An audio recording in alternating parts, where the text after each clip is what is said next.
Chapter 885. China's Voice was originally a recorded broadcast. Even though Qianli Chuanshu's Lin Qitian battle team's assessment would only be broadcasted in November, this match had already been recorded. Qianli Chuanshu won the first round of PK, but lost in the second round of PK. How did you lose? Brother Xiaoshu, I think you guys sang really well. Yang Huan went to the front and asked curiously. In terms of voice, we can't compare to Gohan. He's still very strong. Teacher Lin's evaluation was that his voice was thick, full of tension and vitality. You guys know Ah Chuan's and my voice. What we lack is the vitality that can infect the audience, Lu Xiaoshu said regretfully. Could it be a problem with the song that the coach chose for you? You guys sang Carefree Sigh? Why didn't you choose a folk song? Your voices are more suitable for folk songs, Guozi asked with a frown. He sat beside Ding Xiang. After the two of them confirmed their relationship quickly warmed up. Although Ding Xiang was embarrassed to show off their love in front of everyone, they still maintained their inseparable relationship without holding hands or kissing. Their every move revealed their tacit understanding. Carefree Sigh is not a problem. This song is suitable for them too, Yang Yi said. He was the one who gave this song to Murphy, so he naturally had the right to speak. He knew that with Lu Xiaoshu and Miao Chuan's voices, they would have an advantage in singing this song. However, Qianli Chuanshu's loss was not unjustified. Among this batch of students, their voices could only be considered as above average. It had to be said that in this world where the entertainment industry was extremely developed, there was an endless supply of excellent singers. There were also quite a number of singers with good voices that had been buried. Therefore, in this batch of students, there were quite a number of singers with voices like Su Lu and Yuan Yike, who could be said to have attracted the attention of countless talent agencies once they were discovered. Gohan was one of the outstanding talents in Lin Qitian's team. Qianli Chuanshu's singing and voice were still a level higher than his opponent in the first round. However, compared to Gohan in the second round, it was hard to tell who was better in singing. Lin Qitian could only choose based on voice. Gohan's voice was better than Lu Xiaoshu and Miao Chuan's, and was more suitable for stage singing.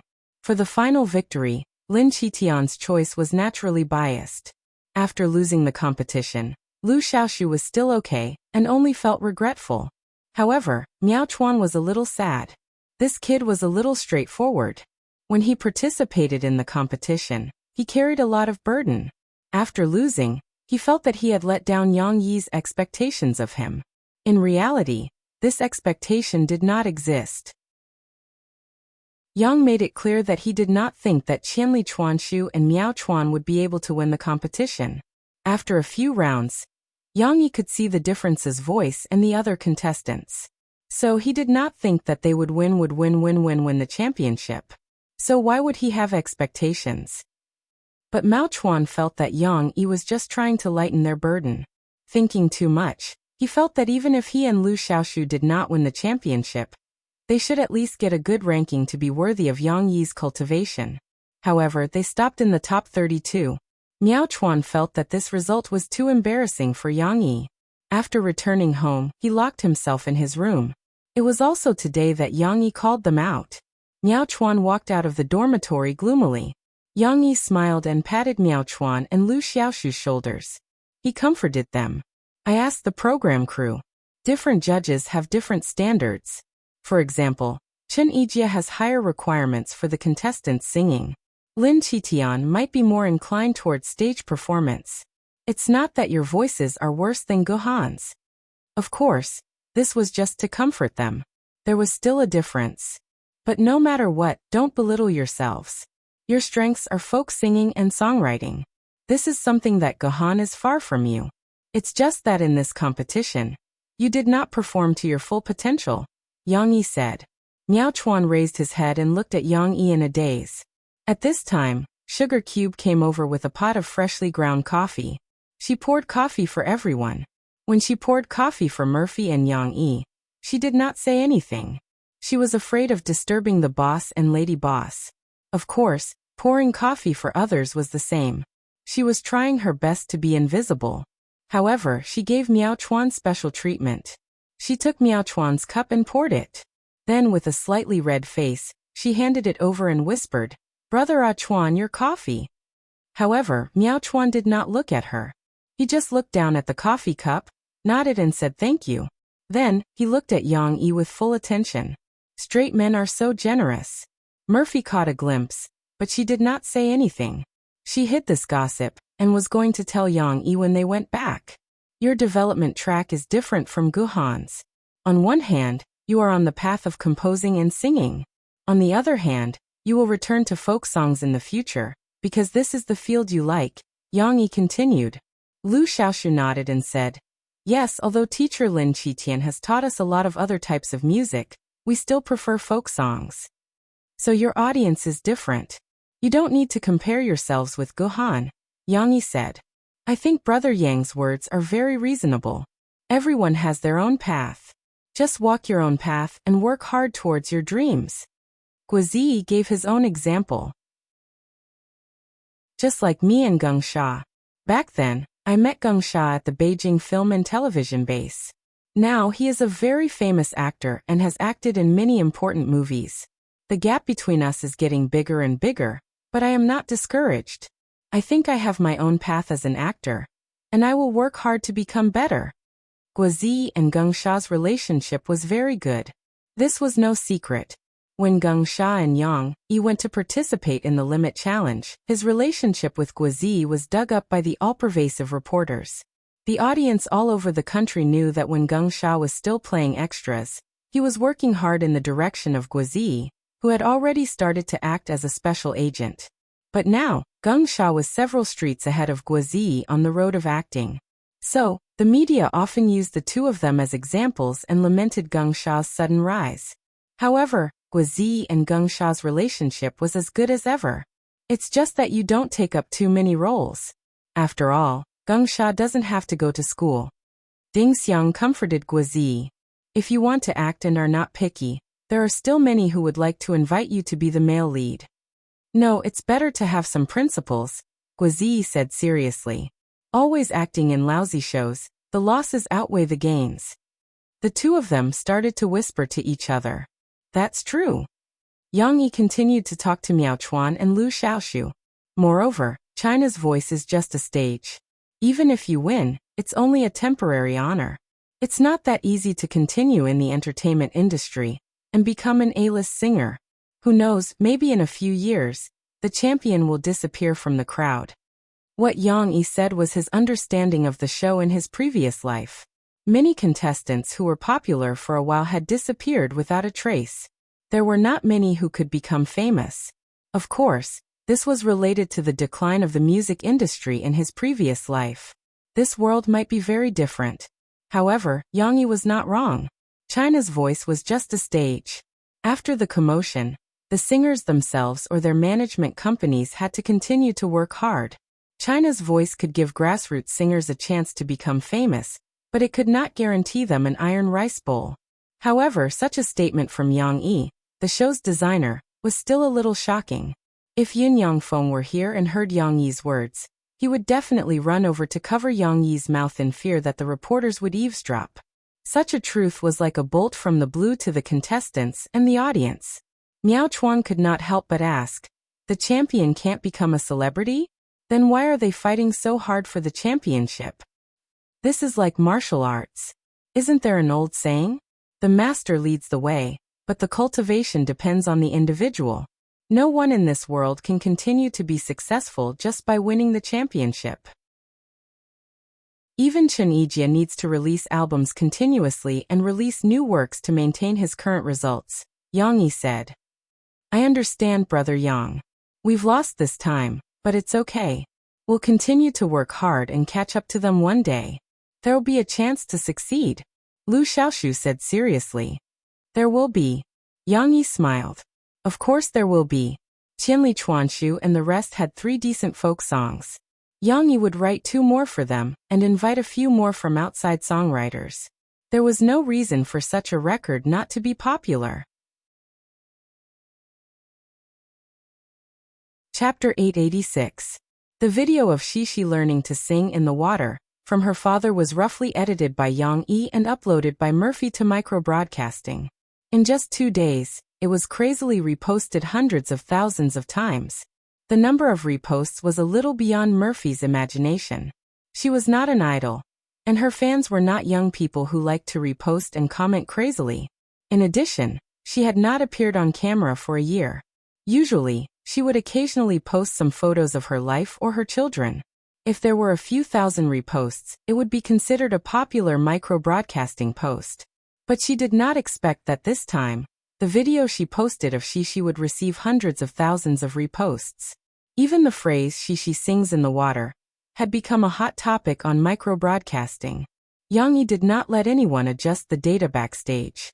Such a situation could only happen because Shishi, who was singing in the video, was really too cute. Not good, but cute. Looking at the popular comments below from ordinary fans, one could see the clues. Oh my god, why is Shishi so cute?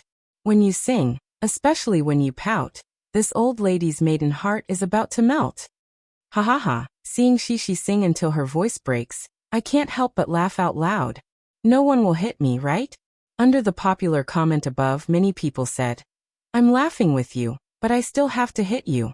How dare you laugh at our Shishi? Shishi sings so seriously. I love how she looks when she's serious. She's so handsome and cute. This song is very nice. Didn't you notice that the lyrics were adapted from the famous poem Reeds and Mountains in the Book of Songs? Yang Yi sings very well, but it's a pity that he only taught her. It's intermittent and incomplete. Upstairs, didn't you see Murphy's post? Everyone said that because Shishi was very interested in this poem in school, Yang Yi taught her how to read this poem at home. At the same time, Yang Yi improvised the lyrics and even sang it.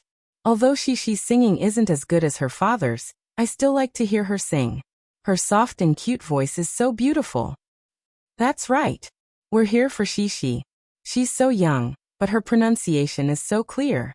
Her singing is already very good, okay? Let me explain. Yang Yi's family is relatively lax when it comes to educating their children. They didn't teach Shishi how to sing or practice her voice from a young age. Instead, they let Shishi learn what she is interested in. Therefore, Shishi's singing was the purest form of a child singing. Those children who have been learning singing since they were young can indeed sing well.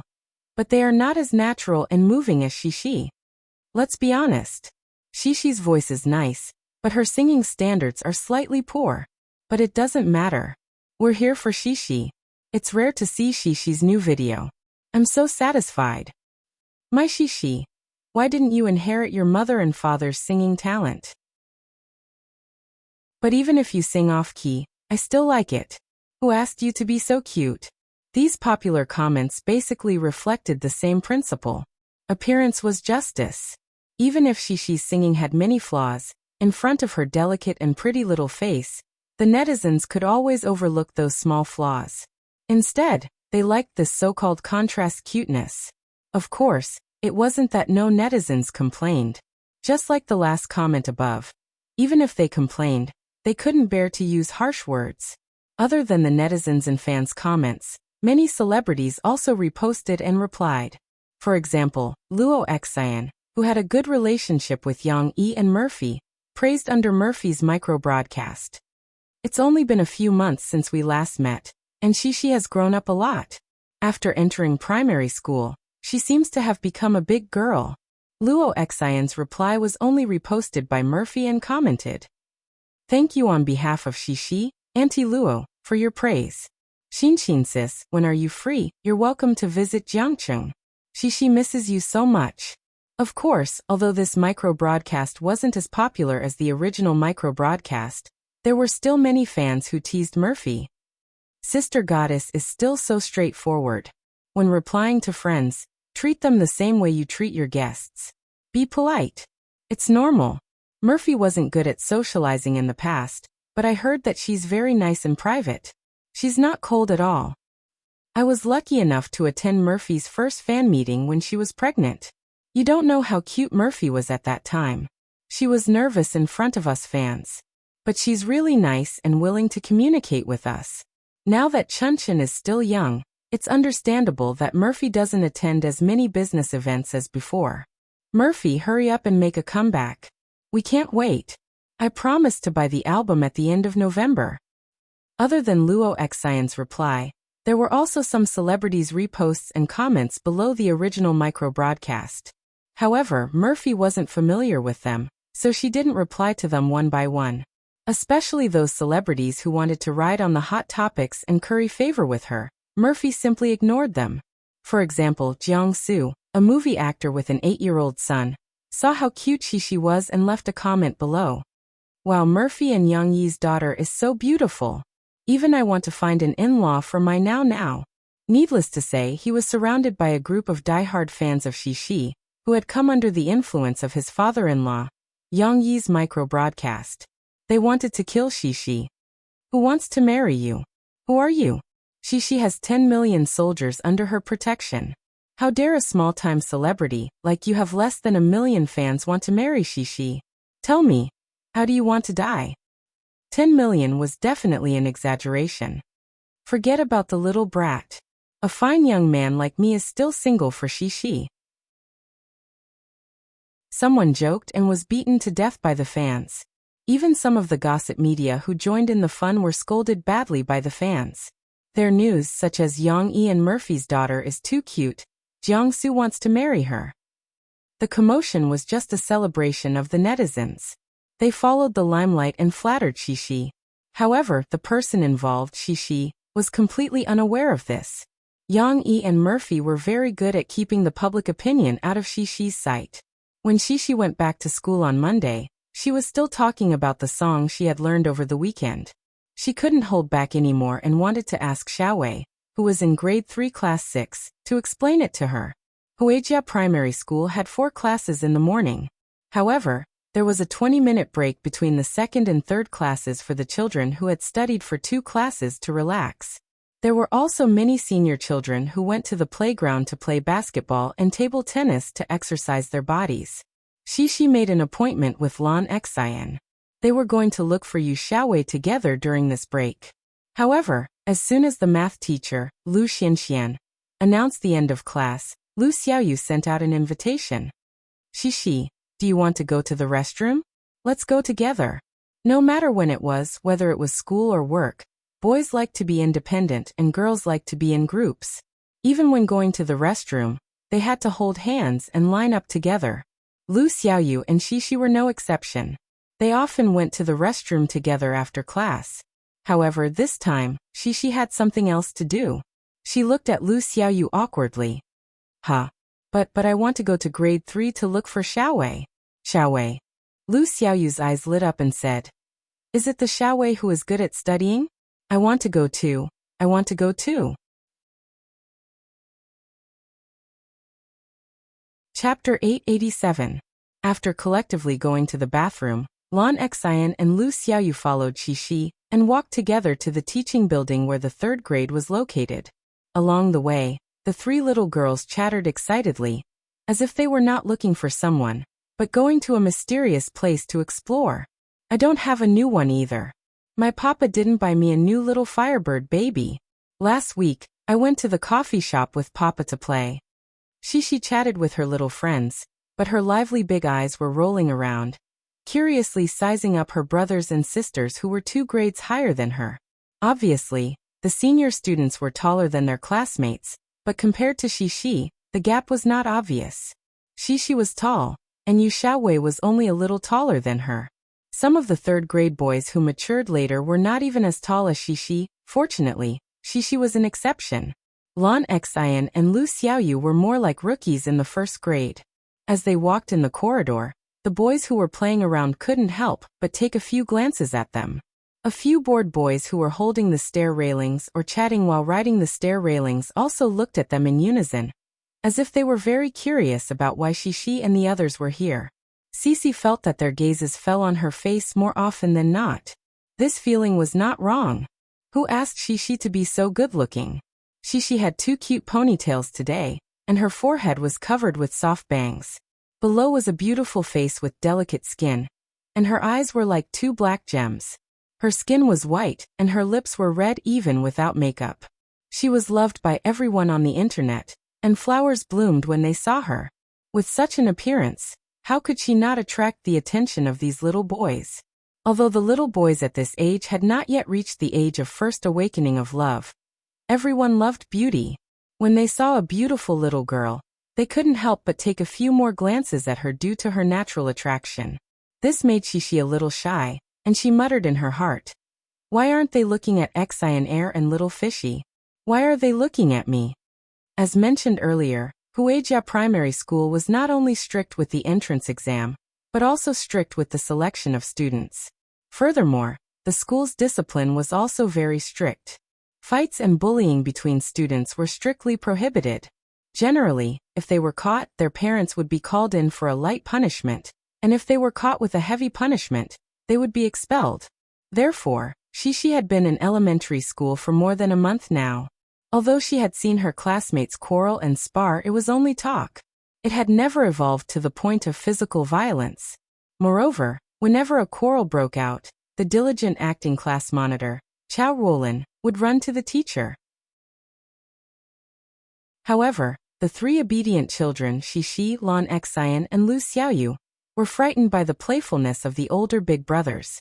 These shrimp-like little boys were each more reckless than the other, shouting and chasing each other like idiots. Even if they were just fooling around, it was still like fighting. It was a little scary to see them together. As a matter of fact, a little boy who had been watching them for a long time suddenly jumped in front of them when they were holding hands and looking for the third grade's class 6. "Hey, what are you doing?" This little boy with a kwok-fuching hairstyle, thick on both sides, 4/6 parting, shaped like a mushroom, shouted with his hands on his waist. Actually, he just wanted to ask. If it was possible, he wanted to show off his charm as a big brother and help these cute girls. However, little boys at this age did not know what was appropriate.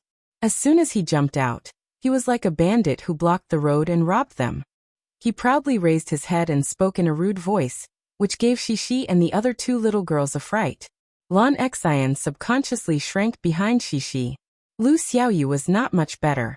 She nervously hugged Shishi's arm. It seemed that the two of them regarded Shishi as their backer.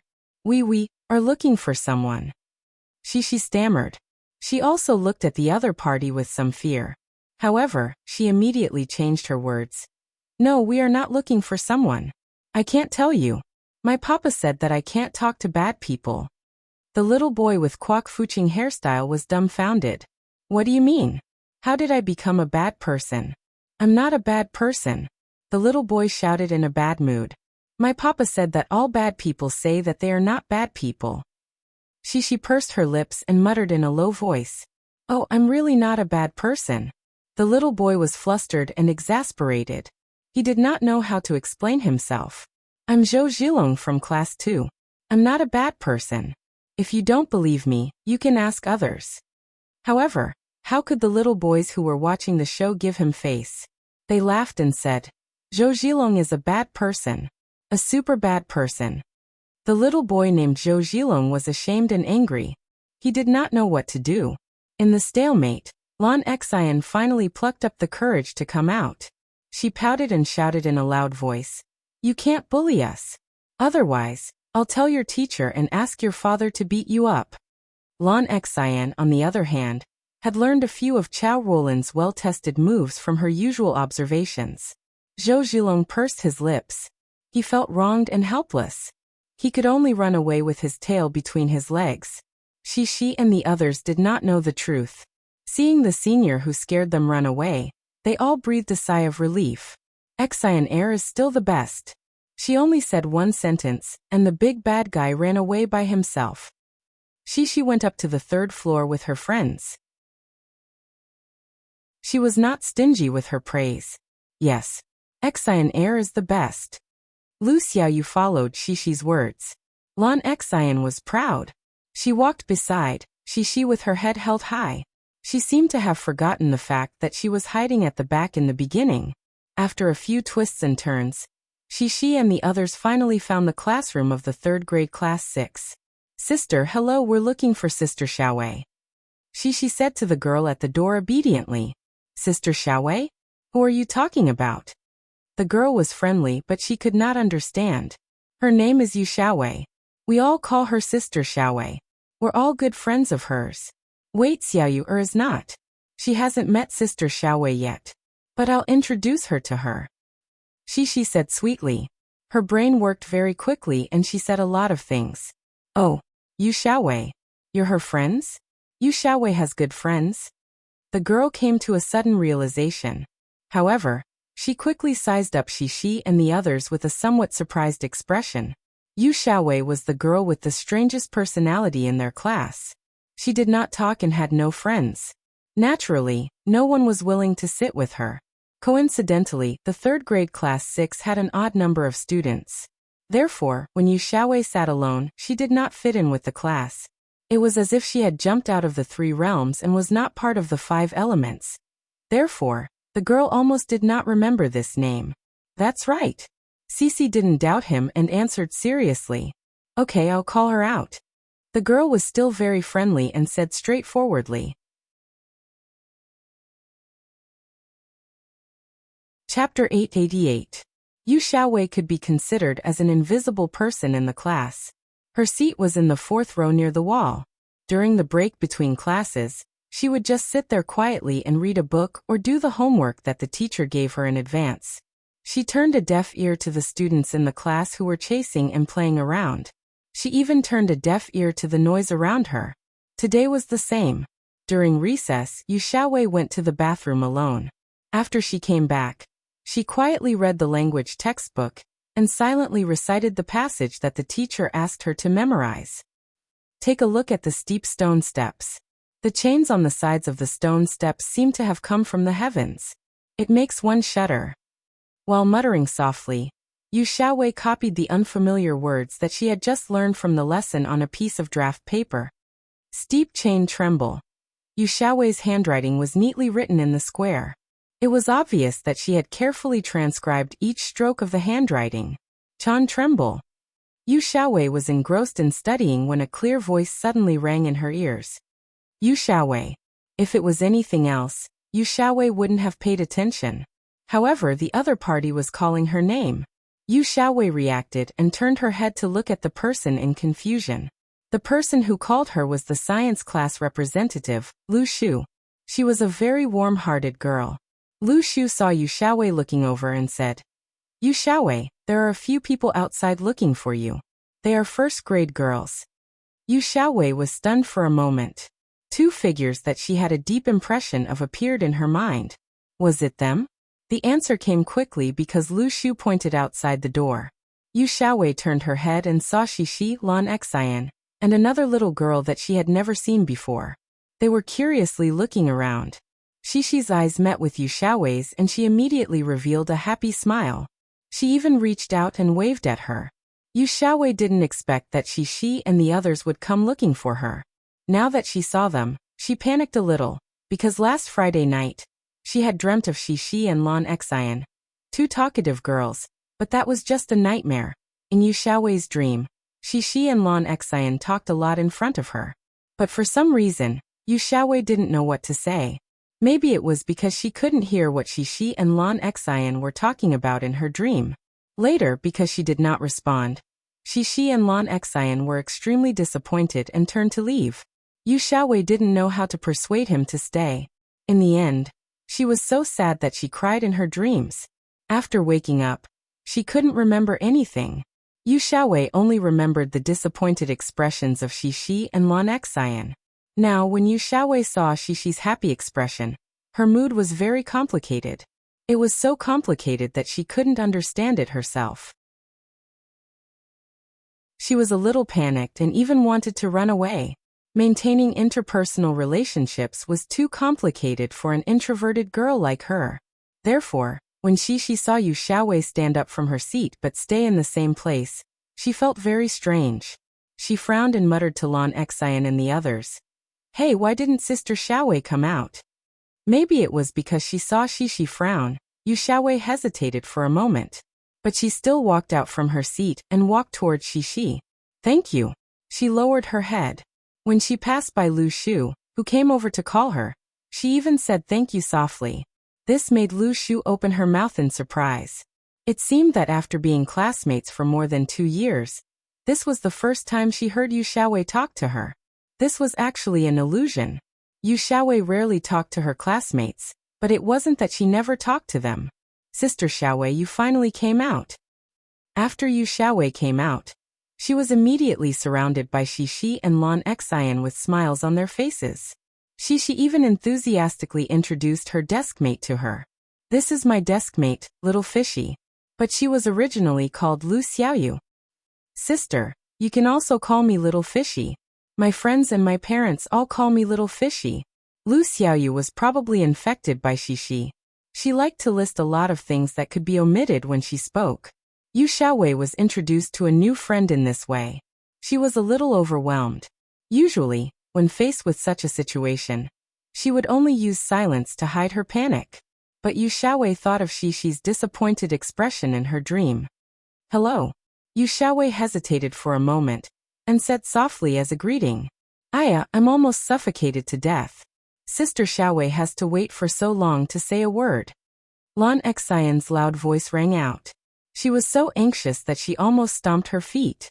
I'm sorry. Yu Xiaowei lowered her head in shame. Why do I have to apologize?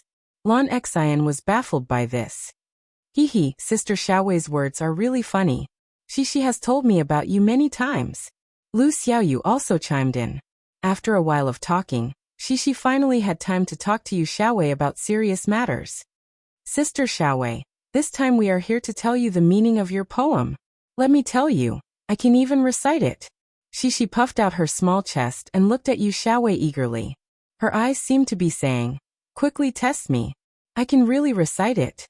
However, Yu Xiaowei couldn't understand Shishi's eyes and didn't know how to cooperate.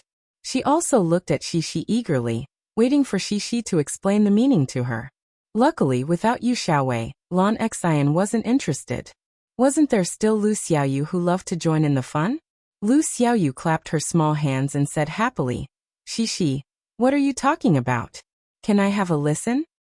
Of course. Sisi was overjoyed. Giggling, she began to recite the poem in her clear and sweet voice. The reeds and reeds are green, and the white dew is frost. Shishi's recitation relied on her strong memory. Her father talked to her for a whole night, and Shishi memorized it. However, her recitation didn't have any skills.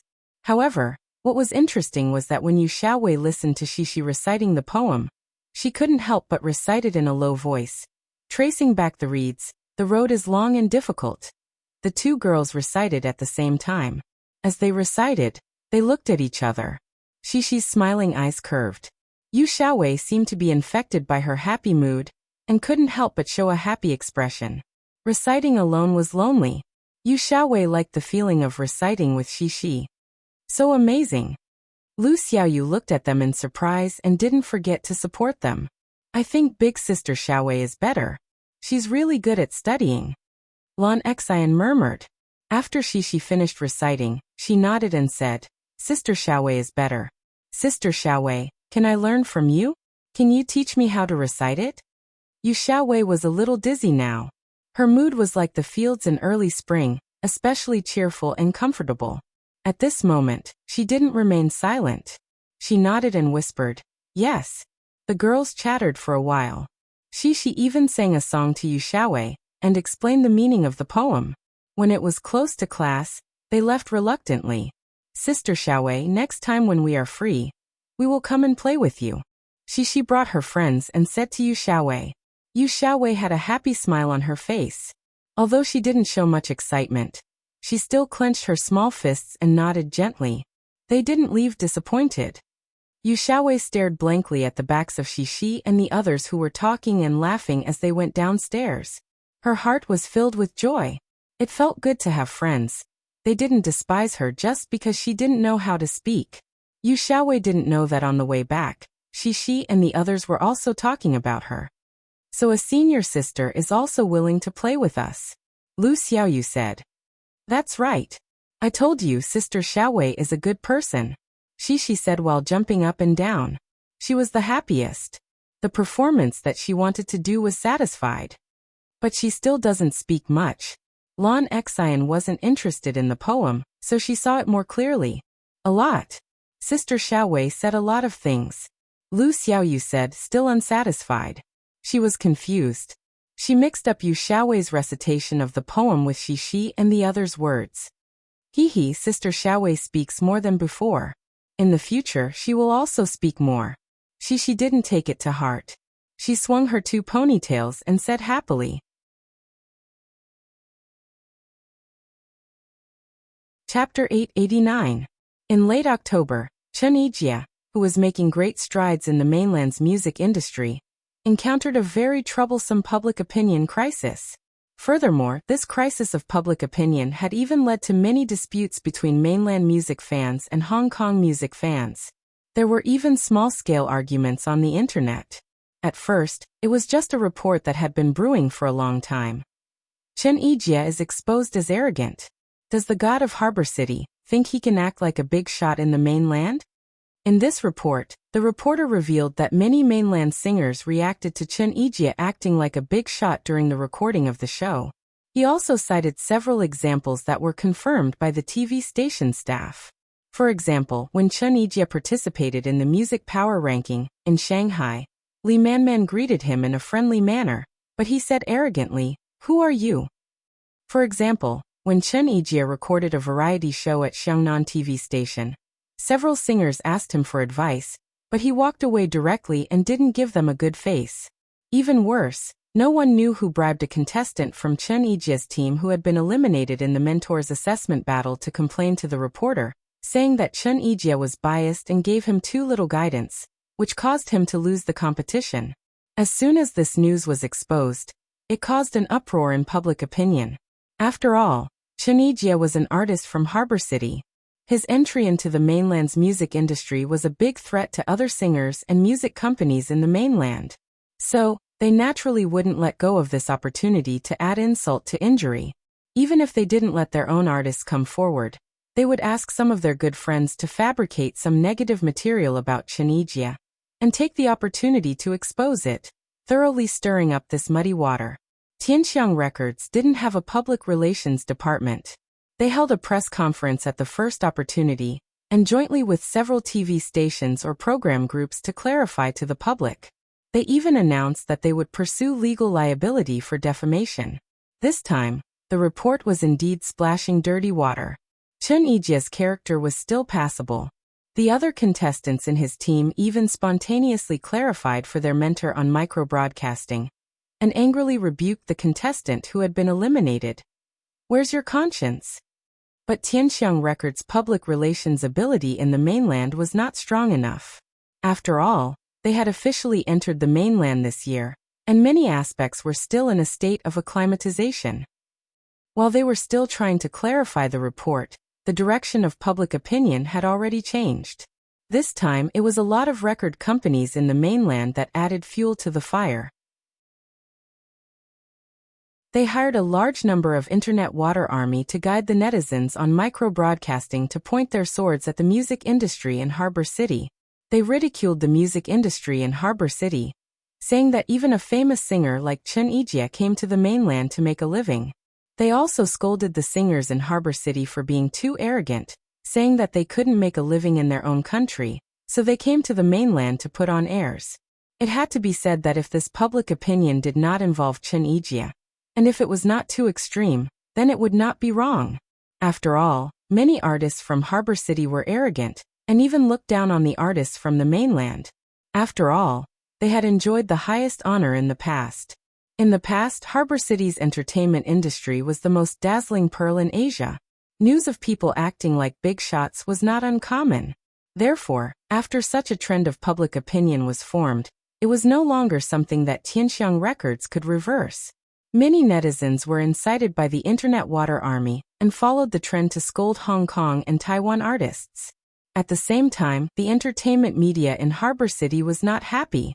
Harbor City's music industry, and even the entertainment industry in Harbor City, was not wrong. This was also a fact that they knew in their hearts. But they were not willing to admit it. They could say it in private, but they could not let others say it.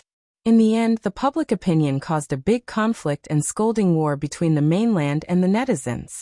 Fortunately, at the national level, they would not allow such a disharmonious situation to continue.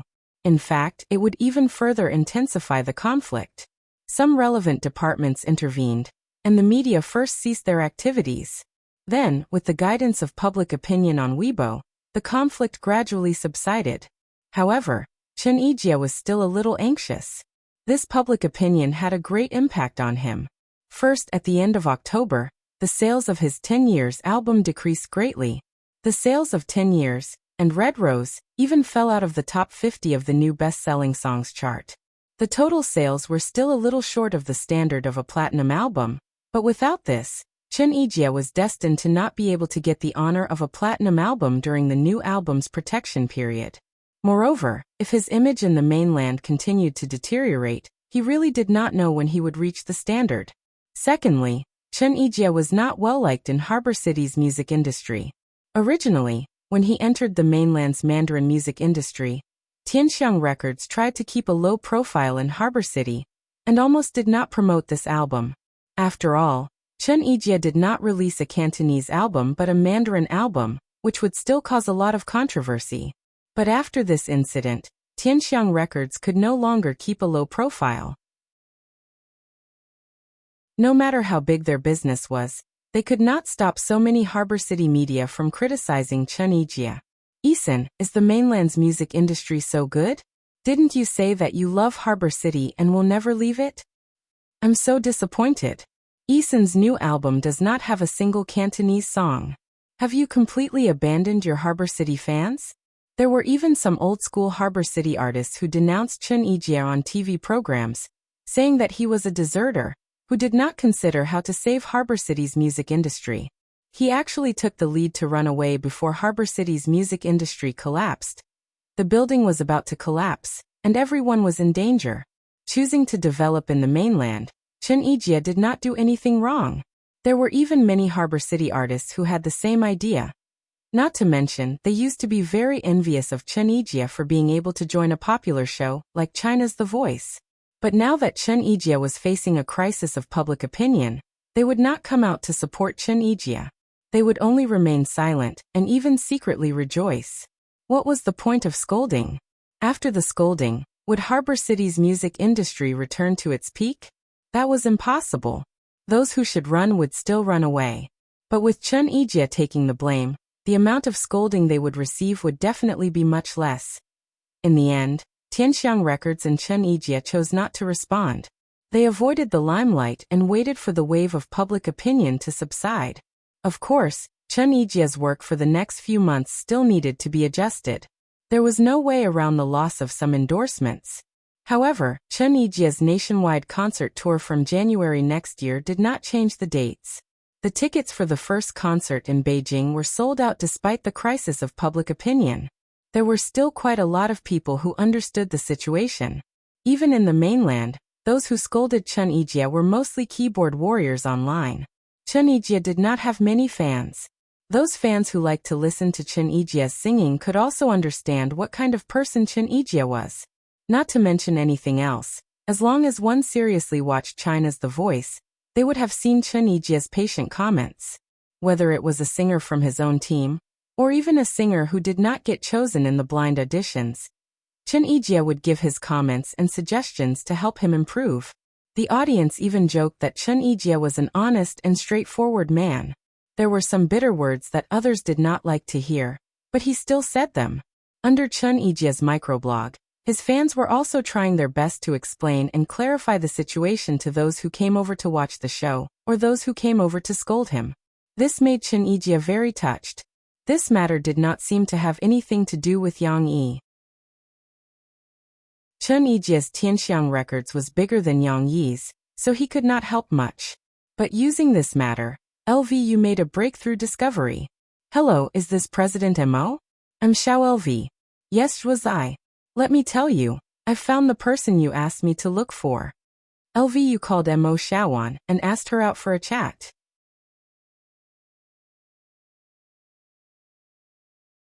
Chapter 890.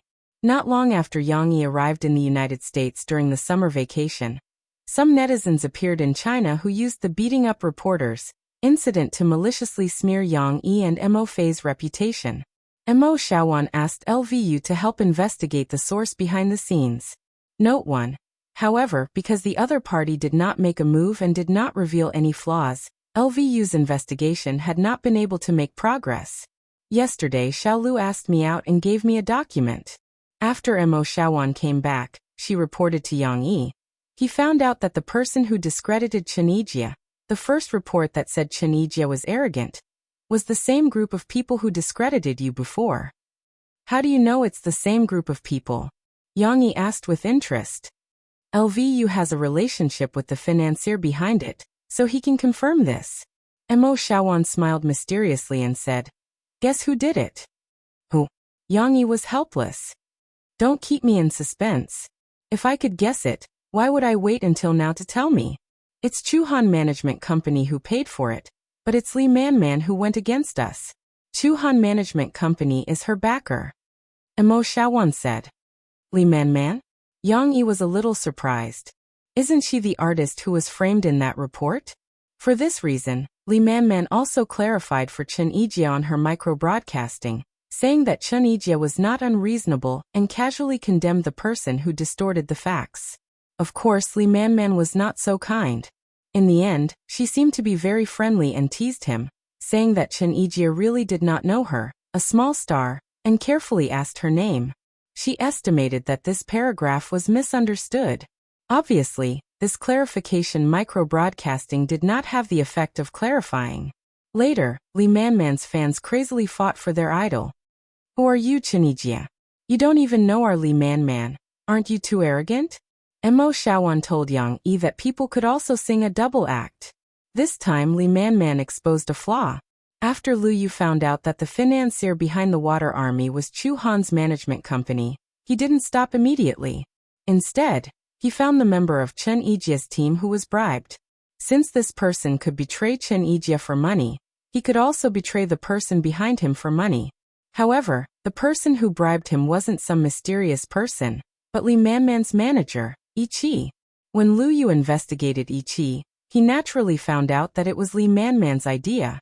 When Yang Yi and Mo Xiaowan heard this, they both lamented Li Man's carelessness. But they didn't know that a lot of Li Man's things were arranged through Yi Qi. She didn't have many people she could trust. Although Yi Qi wasn't as close to her as she appeared to be, Yi Qi was tied to Li Man's boat. They were bound together for good or ill. In comparison, Yi Qi was more trustworthy. Why does she want to defame Chen Yijie? Yang Yi asked with a frown. Because she also released a song in October. Mo Xiaowan used her mobile phone to search for the current bestseller list of new songs, and showed it to Yang Yi. Because Chen Yijie was affected by public opinion, Red Rose, which originally stayed in the first place, and 10 Years, which dropped to the third place, all fell out of the top. Now Li Man's song was ranked first. It turned out to be the case. Although not all the biggest beneficiaries were necessarily the behind-the-scenes manipulators, it was obvious that with so much evidence pointing to Li Man couldn't escape her relationship. Later, Mo Xiaowan analyzed why Li Man had been targeting Yang Yi before. She relayed these words to Lu Yu. As a gossip broadcaster, Lu Yu was best at connecting the past news to dig out deeper stories. When you hadn't exposed your identity, Li Man and Murphy were on the music show together. She was originally in the center position, but in the end, Murphy stole the limelight with a song, Coming Across the Ocean to See You. Later, she asked you for a song, but you didn't respond. Mo Xiaowan said. Yang Yi also remembered this, but whether it was at that time or now, Yang Yi didn't put Li Man, who didn't sing well, in his eyes. What's more, she wasn't related to him, so naturally, he wouldn't write a song for her. It was worth mentioning that this matter was also brought up by Lu Yu. 2 years ago, Li Man participated in a variety show and talked about it. Later, my sister released an album, and it happened to collide with Li Man. The news was all about my sister. Li Man's dream of a platinum album was shattered. It is estimated that she officially hated you at that time. Lu Yu's judgment was not completely accurate, but it wasn't far off. What happened later was more complicated. For example, she and Dozun imitated you and Murphy. They also wanted to be a model couple. Lu Yu always thought that she and Dozun were just a couple on the surface. They just got a certificate and put on a show in front of the media. In fact, there was no relationship between husband and wife. Mo Shawan said to Yang Yi. She paid a lot of price, but the fans didn't buy it. I know about this. At that time, there were rumors about Do Zun's marriage. Many fans went to my micro-broadcasting and asked me to be a good man and not a scumbag. I don't know what's going on. Yang Yi smiled. That's it. I don't know if it's true or not, but it was obvious that they were putting on a show. In the beginning, there were people who praised them. Later, her fans began to dislike Do Zun. This model couple was left unsettled. I don't know if they divorced. Mo Shawan said. Not only that, Mo Shawan also gave Yang Yi examples of Lee Man racking her brains to imitate Murphy and take advantage of Yang Yi and Murphy's popularity, such as following the trend, singing military songs, participating in variety shows. Mo Shawan didn't know that Lee Man didn't participate in the variety show to follow Yang Yi's trend at all. Lee Man accepted Ichi's suggestion and changed her strategy. She didn't want to do the model couple gimmick. She wanted to earn a lot of popularity through the program, High Energy Challenge, and release a new album. It could be said that the preparation for High Energy Challenge and the Limit Challenge were carried out almost at the same time. But who would have thought that the energy that erupted from the Limit Challenge was so heaven-defying that the veteran outdoor reality show, High Energy Challenge, was suppressed to the point that not many people watched it. Lee Man's efforts were once again, indirectly, wasted because of Yang Yi. He was simply her nemesis. How could the proud and arrogant Lee Man not bear a grudge against Yang Yi and Murphy? Of course, regardless of whether LVU's speculation was accurate or not, Lee Man could already be identified as the mastermind behind Yang Yi's defamation. As for how to deal with it now, Mo Shawan had to listen to Yang Yi's opinion. After Yang Yi heard it, he touched his chin and pondered. He definitely had to deal with it. Yang Yi had now integrated into the life of an ordinary person, and no longer sought revenge for the smallest grievance. But this didn't mean that he was weak and could be bullied. Yang Yi couldn't turn a blind eye to such a fly that buzzed in his ear whenever something happened. He couldn't be like Tang Sanzang. He couldn't be bullied all the time and still be tolerant of others. To beat a snake, you have to hit its weak spot. Either hit its weak spot or don't beat the grass and alert the snake. If we don't get rid of her once and for all, there may be more trouble in the future. Yang Yi said to Mo Shawan. Let LVU continue to help collect information on this Lee Man. Provide him with funds and keep an eye on Lee Man. If there isn't any decisive material, we will hold back and be on guard against her. If we can find out, give it to Tianxiang Records. I guess President who hates this Lee Man more than we do.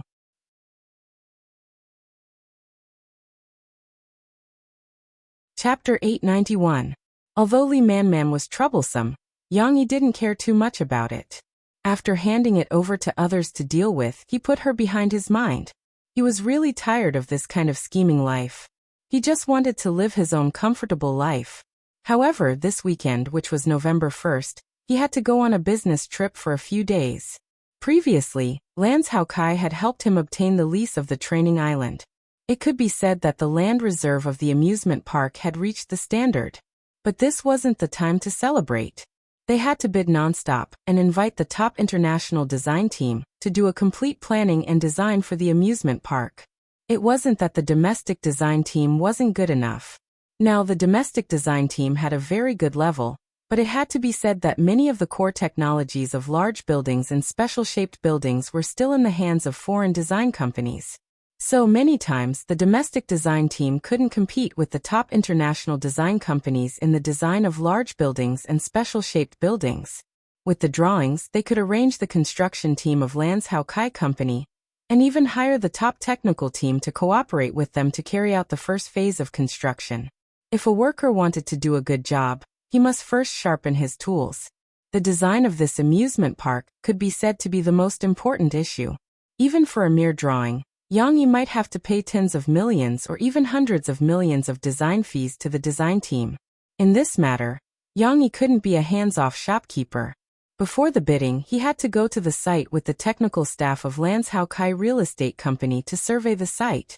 Yang Yi himself had to first have a number of the approximate scale, standards, and requirements. He had to explain clearly to the design team that came to bid. Therefore, Yang Yi had to go to Jinling City's Wuqing County with Lanzhou Kai for a business trip for a week. Although Jinling City and Jiangqing City were both part of Jiangnan Province, he couldn't spend a few hours every day going back and forth to Jiangqing City. In other words, this week, Xixi and Murphy had to live without Yang Yi at home. Murphy was fine. Tong Tong was almost a year old now. Although he was still naughty, he was not as naughty as when he was just born. At that time, Murphy could not take care of him alone. Yang Yi also asked Ding Xiang to move in with them for a week. He asked her to help cook, pick up Xixi, accompany Murphy, and take care of Tong Tong. Letting Ding Xiang be a nanny was indeed a bit of a waste of talent, but Yang Yi and Murphy trusted Ding Xiang and knew that Ding Xiang knew how to take care of people. As for Ding Xiang, she was especially happy to help Yang Yi and Murphy. Of course, Ding Xiang was not Yang Yi. Tong Tong and Xixi would stick to Yang Yi and Murphy but not Ding Xiang. Therefore, when Yang Yi was not by her side, Murphy had to face the challenge of taking care of the two children. Murphy was not sure whether she could safely get through this difficult week. The bigger problem now was Xixi. The little girl was unhappy when she heard that her father was going on a business trip for a week. She wanted to go with her father. Yang Yi and Murphy were chatting in the bedroom while packing their luggage. Xixi walked in with her little frog suitcase. She didn't even put down the lever. "Papa, can I go with you?" Xixi looked at her father eagerly. "You want to go with me? But you still have to go to school.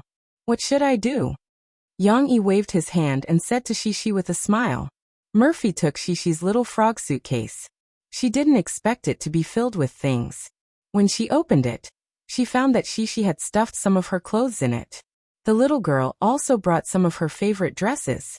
"I don't want to go to school. I want to play with Papa." Xixi pouted slightly. She leaned against the bed and was bashful, unwilling to let go. "Papa is not going to play. Papa has a job, and it's very hard. It's not fun to go to a very desolate construction site to inspect it." Yang Yi explained. To be honest, Yang Yi wanted to take Xixi with him. If it were 2 years ago, when he saw Xixi relying on him, he might have asked for leave from Xixi's class teacher and taken Xixi with him on a business trip. The world was big, but his daughter was the most important.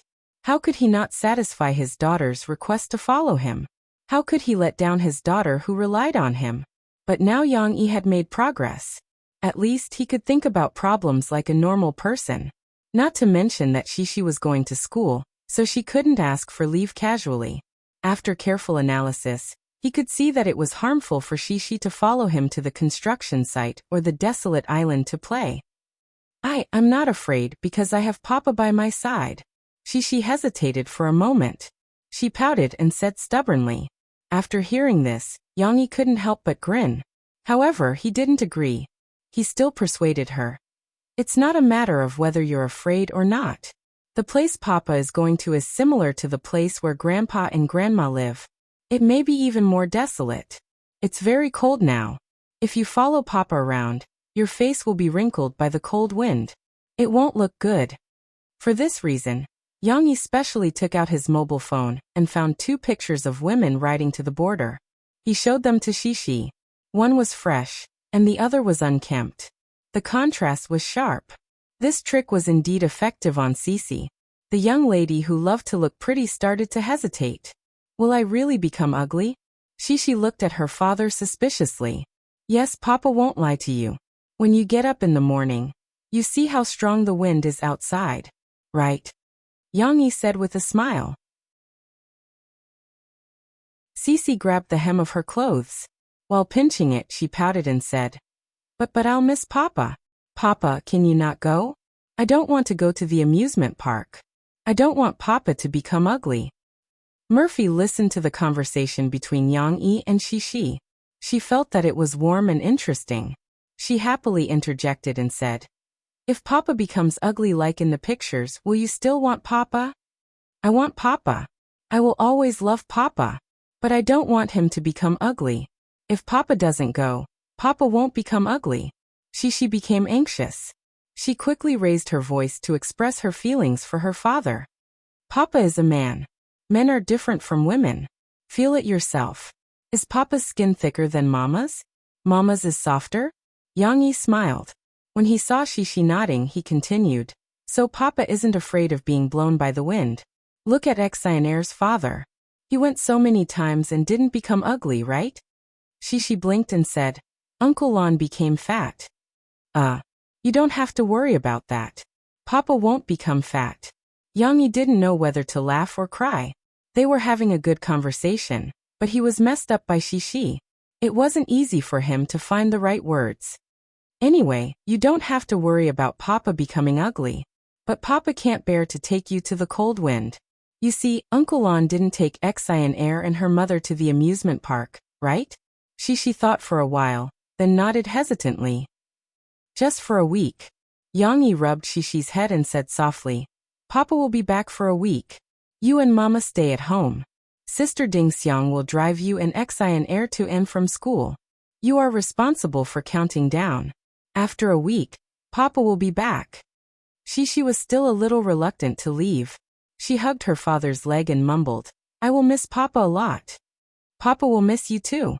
Yang Yi squatted down and hugged the little girl's soft body. He said softly, when you finish your homework in the evening, Papa will video call you and ask you about today's situation, okay? A week will pass in the blink of an eye. Then I want to see if Papa became ugly. Papa can't become ugly. Shishi hugged her father's neck and shook her little butt in his arms. She was very dependent on him. Yang Yi and Murphy looked at each other, not knowing whether to laugh or cry. He really didn't understand Shishi's brain circuit. Why did she think of this again? However, Shishi finally accepted Yang Yi's arrangement.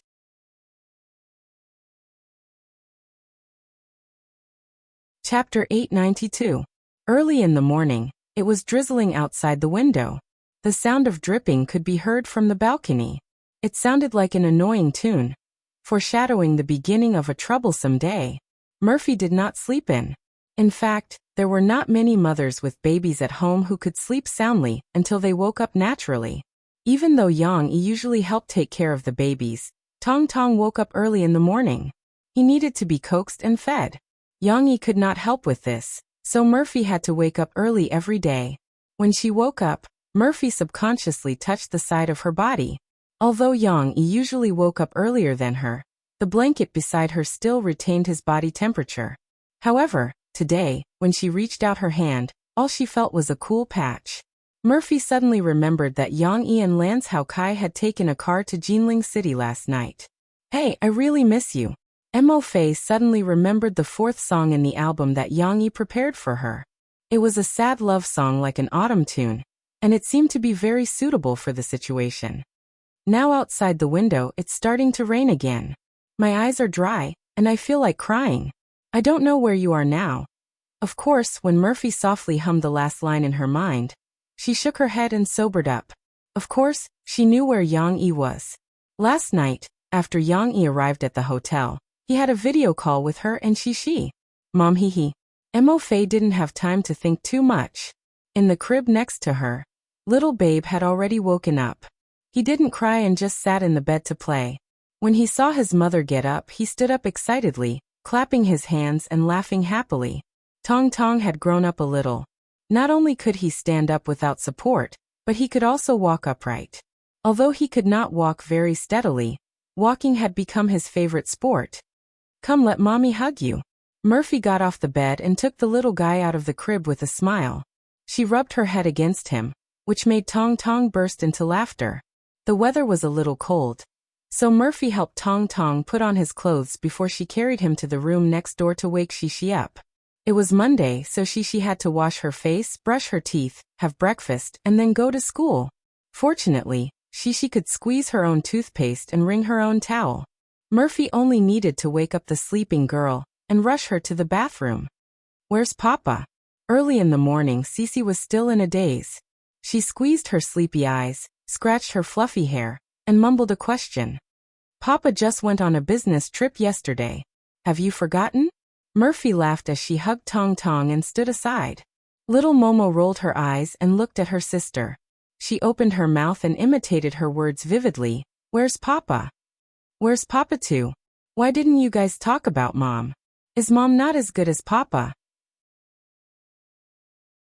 Murphy joked with a smile as she intimately scratched Tong Tong's delicate nose with her finger. Where's Papa? Little Momo, on the other hand, was against this sentence. While calling out, she anxiously pointed at Cece to her mother, as if to say, "This is what elder sister said." After washing her face, she woke up. She remembered that her father was not at home. She felt a little regretful and reluctant, but she did not continue to pester her mother for her father. After all, her father had only left for a day. Today's breakfast was prepared by Ding Xiang. Ding Xiang came to Brother Yang's house to help, and she worked very hard to take care of Murphy and the two children, so she got up early and made a very rich breakfast. Western-style fried eggs, grilled sausages, ham, French toast, coffee, and Chinese freshly ground soy milk, lean meat porridge, cold noodles, and even a plate of fragrant golden egg fried rice were all placed on the table. When Murphy and Shishi came down, they were shocked to see the breakfast on the table. Ding Xiang, why did you make so much breakfast? How can we eat all of it? Sister Fei, I don't know what you like to eat, so I prepared some of everything. Ding Xiang rubbed her hands in embarrassment as she put a plate of fruit salad on the table. It's a little too much. In fact, our family is not that picky. Basically, we eat whatever Yang Yi cooks. Murphy smiled as she patted the somewhat straightforward girl and said, "Don't go through so much trouble next time, and it's a bit of a waste if we can't finish it."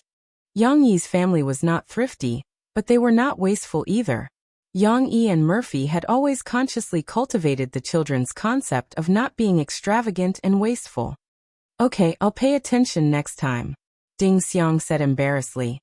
"I can't compare to Brother Yang Yi's cooking skills, and I'm worried that you won't like the food I cook." "How can that be? You've done it very well. It must be delicious," Murphy praised with a smile. "Xiao Gua is benefiting from being with you." These words made Ding Xiang's face turn red, and she raised her head in embarrassment. Of course, when she heard Murphy's words, she also felt a little happy in her heart. After all, she usually felt very inferior, and felt that she was not worthy of Guazi, who had a strong background. With such a big table of breakfast, Murphy still felt that it was a bit of a waste, so she simply called Lan Xian and Wu Jingjing over to eat breakfast together. "It's delicious." Lan Xian was not polite at all. She ate heartily and even shouted out praises. "Then do you think it's better this or my papa's?" What Cece liked was the liveliness of having breakfast with her friends. She quickly ate her fill and sat down on her seat, giggling. This question was somewhat difficult to answer. Lan Xian, who usually did not like to use her brain, was in a dilemma. She still felt that the food made by Uncle Yang Yi was delicious, but the breakfast made by Sister Ding Xiang was also not bad. If she told the truth, would Sister Ding Xiang be unhappy? She had just picked up a very delicious grilled sausage for herself.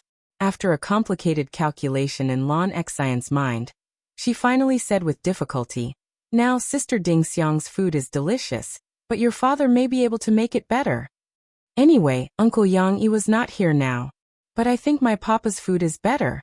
She still missed her father. Listening to the two little girls' naive words, Murphy and Wu Jingjing both convulsed with laughter. Murphy even said to Wu Jingjing, "Your daughter is amazing. Her mouth is too sweet, and she offends no one. Haha, she is a foodie. She likes whoever gives her delicious food." Wu Jingjing covered her mouth and laughed. As they talked and laughed, the breakfast was a little long. Murphy did not have a sense of time, but she reacted by herself. The little girl had just gone to the living room to pack her small school bag. When she saw the time on the electronic clock on the TV, she ran back to the dining room in a panic. Mom. Oh no, I'm going to be late." Murphy looked at her watch. It was true. 9 minutes had passed, and the Huijia primary school started at 8 o'clock. There were less than 15 minutes left. It was definitely not enough time for Shishi to go to school from Tingshan District to Wuhu District. Murphy did not know. She also panicked. "Xian Air, don't eat. You have to go to school as soon as possible. Ding Xiang, go and drive the car here. Sister Jing, have you packed Xian Air's school bag?" After a while of chaos, Shishi and Xian Air got on the car at 7:57. Murphy stayed to clean the table. Ding Xiang would come back to take her to the studio later. Oh no, Xishi's hair has not been tied up for her. I haven't prepared an umbrella for her. Murphy was cleaning the table. Suddenly, she thought of this and stomped her feet in annoyance. Murphy felt that she was not a good mother. Besides blaming herself, she also began to miss Yang Yi. Usually, Yang Yi was the one who arranged all these things for her properly. Now, Yang Yi had left for less than a day, but Murphy began to feel that many things were in a mess. Of course, Mo Fei's life was not too bad in the past. It was just that unknowingly, after getting married, she could no longer live without this man in her life. Honey, when will you come back? Murphy looked at the gloomy sky outside the window and thought to herself.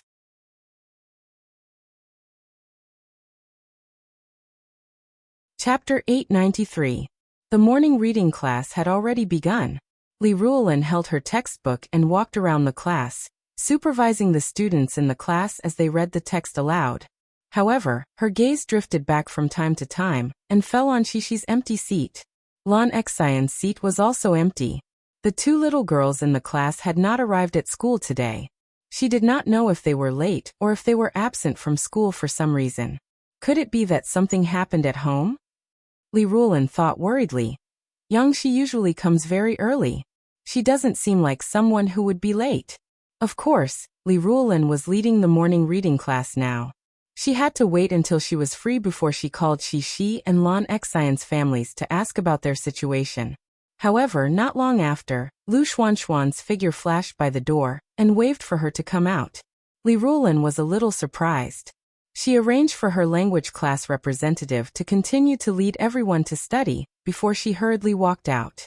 When Li Ruolin came out, she finally saw Xishi and Lan Xian with their heads lowered. In addition, there was a plain-clothed woman standing beside Lu Xianxian. Lu Xianxian explained to Li Ruolin, I was at the school gate just now and saw that they were late and were stopped at the gate. I thought that you weren't free now, so I helped bring them back. This is Yangxi's father's assistant. The morning reading class was done in shifts by several teachers. Lu Xianxian didn't have any arrangements today, so she came a little late. When Li Ruolin saw Xishi and Lan Xian, she heaved a sigh of relief. It was fine if they were late, but nothing happened. Everything was fine. Moreover, when she saw the pitiful appearance of these two little girls with their heads lowered in shame, she also felt a little funny in her heart. They were really obedient girls. They didn't even need to be taught that it was wrong to be late. At this moment, the woman standing with Lu Xianxian said, Hello, Teacher Li. I'm Brother Yang Yi's assistant. You can call me Ding Xiang. Brother Yang is on a business trip, so I've been picking them up this week. Ding Xiang handed over her business card, so that Li Ruolin could contact her more conveniently. She explained with embarrassment, Xishi and Lan Xian were late today. Actually, it was my fault. I didn't know what time they were going to school, nor did I calculate the distance. Please don't blame the children. If you want to blame someone, blame me. I promise I won't let them be late again next time. It was Murphy's fault. The main responsibility was Murphy's. However, Ding Xiang felt that she hadn't done well enough and hadn't prepared well enough. Li Ruolin had a good impression of Ding Xiang.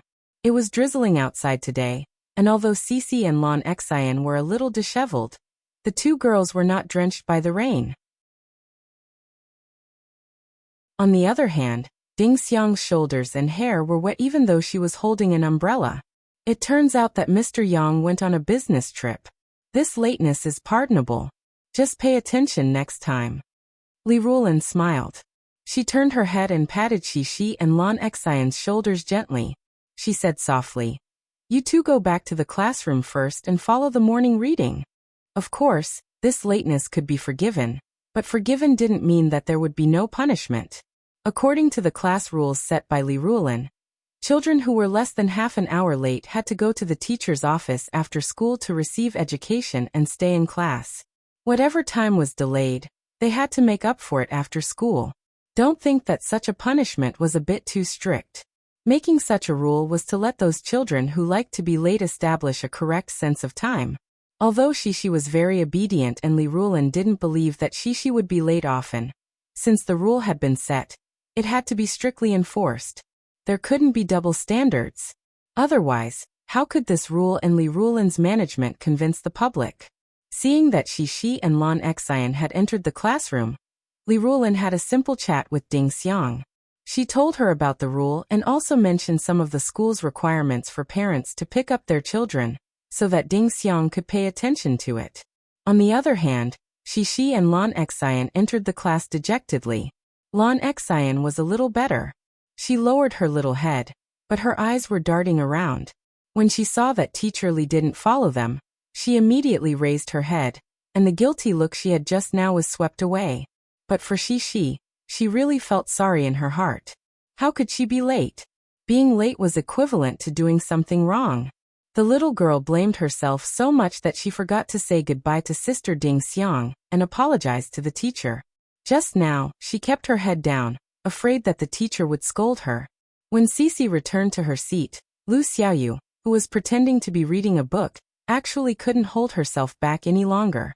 She glanced outside the door, turned her little head, and said excitedly in a low voice, "Cici, you're here. I thought you wouldn't come to school today. I'm late. My mom didn't look at the time, and my papa isn't at home." Shi pouted and complained to her deskmate. Lu Xiaoyu's attention fell on the uncle who could cook delicious food. She asked curiously, "Your father isn't at home? Where did he go?" "My papa is on a business trip. He's with Xian'er's papa," Shi said. Lu Xiaoyu knew that Lan Xian's father would be on a business trip. When she went to Shi's house to play last time, she also went to Lan Xian's house. At that time, Lan's Haokai was not at home. "Oh, my father doesn't seem to be on a business trip. But sometimes he goes to work at night." Lu Xiaoyu tilted her head and thought for a while. Lu Kong was a traffic policeman, so he didn't have many opportunities to go on a business trip. Of course, it was still during the morning reading class, so Shi and Lu Xiaoyu didn't dare to talk too much. After Shi sat down, she took out her Chinese textbook and read seriously with the class representative. Lu Xiaoyu's energy wasn't as focused as Cici's. While she was mindlessly reading along, her eyes darted left and right. Soon she found something new. "Hey Shi, your hair is so messy. Didn't you tie it up?" Lu Xiaoyu whispered again. Shi did come a little late. While Lu Xiaoyu was talking, the bell for the end of the morning reading class rang. The children all dropped their textbooks with relief. The naughty boys even jumped up and shouted with their good friends. Almost in an instant, the classroom changed from the neat and orderly reading sound to a mess of talking and noise. Shi heard Lu Xiaoyu's question. At this time, she also noticed the problem. She grabbed her hair in surprise. It was really messy. If it were other girls such as Lan Xian, she could casually grab her hair, and the day would pass easily. However, Shi couldn't do that. Her hair was too long and thick. If she didn't tie it up, it would look as if she had just taken a shower and dried her hair. It would be messy and ugly. "What should I do?" Shi asked her deskmate for help. "My mom forgot to tie my hair." "It's okay, I still have a headband." Lu Xiaoyu enthusiastically opened her pencil case and took out 2 thick headbands. She said, "Look, there's a strawberry one and a small apple one. Which one do you like? I'll tie it up for you." "Hee little you are, you're so nice." Shi's worry turned into joy. She smiled sweetly and picked the headband with a small strawberry pendant. Tying hair was a necessary skill for a girl. Although Shi's hair was tied by her father or mother, and Shi also knew how to tie her hair, the little girl's hair was a little long. She did need help. Shi turned her back to Lu Xiaoyu. Lu Xiaoyu skillfully gathered Shi's hair and tied it into a ball. Then she put the headband on, folded it, and tied the hair again. Just like that, a simple ponytail was done. Don't think it was simple. It was already very good for a 6-year-old girl to be able to do this. Lu Xiaoyu didn't know how to do complicated hair. "You've become prettier." Lu Xiaoyu looked very satisfied. She patted Shi's back and said to Shi. Shi grabbed her hair. The little girl's hair was soft and long. She could pull the ponytail to the front of her body. She wasn't picky. She turned her head and smiled happily with her friends.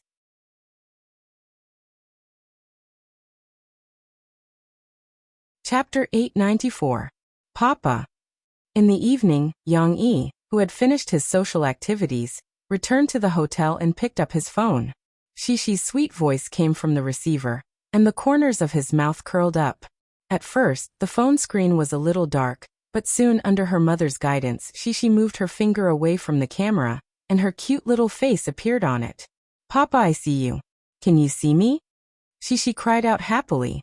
The software she used was WeChat, which was currently in internal testing. It was the second time that Shishi had used its video chat function. She had used it once yesterday, so she was not very familiar with it. "I see you. If you move your phone to the side, I can't see Mom." Yang-yi smiled and waved his palm in front of the phone camera, indicating Shishi's direction. "But I want to talk to Papa." "Papa, you didn't even talk to me, so you want to talk to Mom." Shishi let go of her hand. Murphy must have put the phone on the shelf, so the picture was a little shaky. Only Shishi's complaining voice could be heard. Before Yang-yi could answer, Murphy's dissatisfied voice was heard. "Hey Yang-yi, are you the only one chatting with your papa? I haven't seen my husband for a day. Am I not allowed to chat with him?" The picture was fixed. Yang-yi saw Murphy and Shishi poking and pointing at each other and giggling nonstop. They were just joking. Shishi seemed to have grasped her mother's weakness of being jealous. After saying that, she even made a face at her mother. How could Murphy not tickle her? After they were done, Yang-yi shook his head and said with concern with a smile, "Shishi, Mom said that she accidentally made you late today. After you arrived at school, did the teacher say anything?" At noon, Murphy couldn't help but call Yang-yi and tell him about it. "Papa, let me tell you, Air and I almost couldn't go to school." Shishi felt that this experience was very fresh and described it to her father excitedly. What's going on?" Because Sister Ding Xiang drove, we arrived at school late. The security guard didn't let us in and asked us to write our names so that our homeroom teacher could come and pick us up. But the math teacher saw us later and took us in. Shishi said, "Papa, isn't it very dangerous?" On the screen, Shishi was still looking at her father eagerly, as if she was waiting for his response. Yang-yi had thought that it was some big problem. After hearing this, he didn't know whether to laugh or cry. He first nodded cooperatively, then asked, "Did Teacher Li punish you after that? I heard from Mom that the teacher told Sister Ding Xiang that you had to stay in class in the afternoon, right?" "Yes, but it was very fun. Air and I went to play with the teacher. The math teacher also sang with us. Teacher Li also gave us delicious biscuits." Shishi suddenly thought of something. She jumped down from the chair, left a string of words and ran away. "Papa, wait a minute." Murphy sat in the middle of the chair, so that she could hold Tong Tong and occupy Yang-yi's screen together. "She went to get something for you. When she came back at night, she hid it, saying that she was afraid that the steamed buns would steal it." Murphy laughed. "She didn't even want to give it to me. You've worked hard to take care of 2 children. Yang-yi's voice became gentle. He looked at Murphy in the camera, who might have just taken a shower and whose hair was still a little wet. He sighed with emotion. "I think it will rain in Jiang City in the next 2 days. You should pay more attention to keeping warm. I remember. I will let Shishi wear an extra sweater tomorrow. I forgot to bring her an umbrella today. Fortunately, there is one in Ding Xiang's car." Murphy said with self-blame. "I said pay attention to keeping warm. When I'm not at home, you are the pillar of the family now. You can't catch a cold." Yang-yi laughed. Murphy pursed her lips and said in a low voice, "Why do you sound so sad? I feel very sad when you are not at home. I miss you when I wake up in the morning. Now you say that I am the pillar of the family. I don't want to be the pillar of the family." Yang-yi was speechless and moved. He was speechless because Murphy thought too much, and moved because Murphy's voice reflected her dependence on him. He could only comfort her. "I will be back in a few days. Don't be sad. I am not far away from you. If you really can't do it, you can take Momo here by car. Or I can go back when I am free. No, I'm just saying. Don't be so tired. You can come back when you are done." Murphy did not want Yang-yi to be tired, so she quickly shook her head. "I will take good care of the children. When you were not here, I raised Shishi alone for 4 years. She is not so delicate." The two of them chatted sweetly. Shishi had already run back. She quickly took back her position and excitedly showed the biscuits in her hand. Papa, look, I brought back Teacher Lee's biscuits. When you come back, I will give them to you, okay? She said sweetly. That's it. She is willing to leave it for Papa. Mom doesn't want it. Murphy was jealous. I will give it to Mom too. There are 2 biscuits. But I have to wait for Papa to come back. She twisted and turned in the camera and said embarrassedly. Papa doesn't need it. You and Mom can eat it. Teacher gave it to you. Why don't you eat it? Yang Yi was moved. Yes, Teacher gave us a lot. Xi and I both ate it. Then I said to Teacher Lee that this biscuit is so delicious. Can I take one and give one to Papa? She held the biscuit. She tilted her head and recalled the conversation at that time. Then Teacher Lee agreed. She did not wait for her father to answer. She happily complained to him. Papa, Xi also took it, but she didn't take it home. She opened it in the car and ate it. For some reason, Yang Yi imagined Lan Xian looking at the biscuit in Shishi's hand after eating it. Shishi could only shrink to the side in fear. Yang Yi laughed. Then let's not tell your Uncle Lan about this biscuit. Otherwise he will go back and ask Xian, where are the biscuits you left for Dad? It was eaten by Xian. After Sisi finished speaking, she also giggled with her father. After talking a lot about Shishi's experience in school, Shishi asked her father about today's experience with great interest. Dad mainly followed some experts today and drove around the construction site. Then we took a boat to an island to have a look. These places are very desolate now. Many of the buildings have not been lived in for a long time. Especially on the island, there are some historical sites. Today we just took a rough look.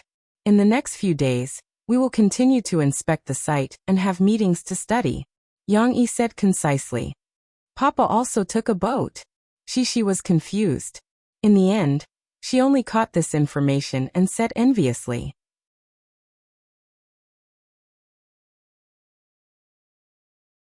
Chapter 895.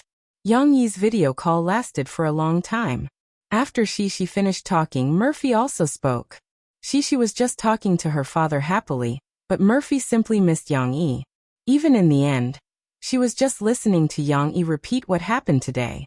Her face was filled with a happy smile, as if Yang Yi was right beside her, and she couldn't bear to let him go. However, there was a small episode in the middle. Yang Yi was talking to Murphy when he suddenly saw her turn her head and look to the side. Yang Yi only heard Murphy's exclamation. Shishi, didn't I tell you to go back to your room to sleep? Why are you here again? Murphy's exclamation and shyness were a bit like when she was still a middle school student who was secretly dating Yang Yi but was caught by her parents. Soon, Shishi's clear voice came from the phone. Yes, I have already started to sleep. But I haven't told Papa that I miss him very much. Murphy threw Yang Yi aside and argued with Shishi. But you have already said goodbye to your Papa. Why did you come here to tell him that you miss him very much? Well, these words sounded full of jealousy. Shishi was not afraid of her mother. Her voice was very serious as she said, Because if I tell Papa, he will come back early. I really miss him. Soon Murphy couldn't stop the little girl in pajamas from squeezing over. Shishi pouted her small mouth, leaned in front of the camera, and said to Yang Yi pitifully, Papa, if you don't sleep with me, I will be very scared. The video call lasted from 8 o'clock to 10 o'clock. In the end, Murphy had to change Tong Tong's diaper, so she reluctantly turned off the video call function of WeChat. His phone was burning hot. Yang Yi lightly shook his head. The battery was a little low, but Yang Yi still had to make a phone call. If he was any later, Yang Qing would have to sleep. After all, there were few entertainment activities in the countryside, and people generally went to bed early and woke up early. What's more, Yang Qing's wife had given birth to a chubby son for him. It had only been a few months since then, and it was the time for him to toss and turn. But Yang Yi still had things to tell Yang Qing. After the call was connected, Yang Yi simply exchanged a few words with Yang Qing. He didn't have much to say to Yang Qing, so he quickly cut to the chase and said, Qing, tomorrow or the day after tomorrow, arrange a time to accompany Dad to the city. Take the train to Jinling City in Jiangnan, not Jiangcheng. What is it? This is indeed a big matter, and I have to make the decision. Don't worry about it for now. Come with me, and I'll tell you the details when we get there. It's not convenient to talk over the phone now. After all, he was a man with a child. Yang Qing still hesitated for a moment, but in the end he still agreed. I have no problem here, but will Dad agree to come over? Previously, when I went to Jiangcheng, I persuaded him for a long time. Yang Yi smiled gently and said, Don't worry. Just tell him that it's about Jinling City's Wuqing County, and he'll know what's going on. He'll agree. Yang Qing didn't ask any more questions. In the end, after listening to Yang Yi's complete arrangements, he hung up the phone. Phew. Yang Yi plugged his slightly hot phone into the charging cable and placed it on the table. Only then did he let out a sigh of relief. Today he was in Wuqing County with Lance Haokai and the experts from his company. Yang Yi didn't just look at the abandoned buildings, study the landscape, and the distance to the training island. He also observed carefully. Other than the county leaders sent by Wuqing County to accompany them, and some policemen in charge of protecting the safety of the investors, there was no one in their team or around them. There wasn't even a crowd of onlookers. After all, the land here was indeed deserted. The people who had been relocated in the past had all bought the buildings in the county's development zone. No one was willing to stay in such a desolate place. Tonight, before the gathering, Yang Yi, who was socializing with Lance Haokai, took some time to investigate the Yang family's ancestral hall. It was overgrown with weeds, and there was only a dilapidated building left. The door was tightly shut, so there couldn't be anything suspicious. Yang Yi guessed that the few spies that Yang Chonggui had seen back then had already been withdrawn. After all, it had been decades. Even in Japan, these files had been sealed. There weren't many people who knew about it, who would waste a lot of money to plant spies in a place with no intelligence value. Therefore, Yang Yi felt that it was time to lay his cards on the table with his father. Besides, he also needed his father's opinion on how to deal with the ancestral hall here. With his father's opinion, he could then come up with an excuse and pass it on to the experts here, asking them to formulate the corresponding requirements for the designers. Yang Yi went to Jinling City. In River City, he still had some work to arrange. Yun Yangfeng came to the building of Tianmei Entertainment today. He was looking for Zhu Jie because there was a new arrangement for the show, The Limit Challenge. Manager Yun, take a look at the other artists here. See if there's anyone suitable for your show. For example, we've just launched an idol group this year. They're all beautiful girls. Why don't you pick one? Isn't China's Voice still lacking a female host? There's only one male host. How boring. Niu Meiling welcomed Yun Yangfeng warmly. Yun Yangfeng was naturally not bewitched. He smiled as he played Tai Chi with Niu Meiling. Whatever tricks Niu Meiling threw at him, he easily countered them. However, it was still very annoying. Fortunately, Zhu Jie hurriedly rushed over from his villa after knowing about it. In June, after the Limit Challenge's recording, Zhu Jie's work became much easier. He was not like the others who still had to film and go to school. Other than continuing to support the show called Star and Star's Fate with Dong Wei and Shui Linglong at Magic City TV station, he basically had no other work. However, Zhu Jie preferred such a rhythm. He would be busy for a period of time, and rest for a period of time. This young master, if she made him work around the clock, he would probably get tired of it. Of course, during this period, Tianmei Entertainment still arranged a few concerts for him. There were a few songs Yang Yi had given him, including the song Life in Full Bloom, that he had collaborated with everyone. Zhu Jie's concerts were quite impressive. Of course, Zhu Jie still missed the days when he was filming The Ultimate Challenge. Although he was playing dumb, he still had a great time recording the show with these good brothers, facing the challenges of the production team together, and traveling around the country together. Therefore, when Zhu Jie saw Yun Yangfeng, he said happily, "Manager Yun, why are you here? Are you going to start recording the Limit Challenge again?" Yun Yangfeng waved his hand and said with a smile, "The second season will have to wait at least until January next year." "I understand. We have to avoid China's Voice. Manager Yin, I've been following this show for every episode," Zhu Jie said with a smile. Yun Yangfeng had come to look for Zhu Jie mainly because he wanted to arrange for Zhu Jie to record a promotional song for the second season of the Limit Challenge. It was only the recording of the song now. When everyone gathered to prepare for the recording of the show, he would also let everyone shoot a music video together. A song written by Big Brother Yang? Zhu Jie was pleasantly surprised. He had not received any news from Yang Yi for a long time. Suddenly receiving such favor, he felt tears welling up in the corners of his eyes. Yes, this song is called Fly Away. However, you have to change your singing style. Director Yang said that you have to use your original singing style. Your hoarse voice is not suitable for this song. Yin Yangfeng relayed Yang Yi's request. No problem, I will definitely sing well, Zhu Jie said happily.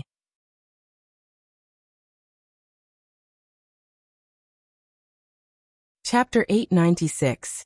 Originally, Xixi and the others wanted to play with Yu Xiaowei during the break. However, it had to be organized by Xixi before the children ran to the third-grade classroom to look for Sister Xiaowei. Xixi still had many friends. It was impossible for her to look for Yu Xiaowei every day. Moreover, with Yu Xiaowei's introverted personality, she was far from being able to take the initiative. Therefore, they often only met a few times a week. However, last week, Xixi discovered a very coincidental thing. Their first-grade class 3 and Sister Xiaowei's third-grade class 6 had their PE class on Tuesday at the same time. Now they had another opportunity to gather together and play. Today happened to be Tuesday. During the PE class, teacher Lu Dashan taught the children half of the class how to run, and left the other half to allow the children to play freely. It was the same for Yu Xiaowei's class. The PE teacher clapped his hands and dismissed the students so that they could play on their own. Normally, Yu Xiaowei would sit alone on the stone bench under the shade of a tree in a daze. However, today, she was quickly called over by Xixi, who was playing on the same field as her.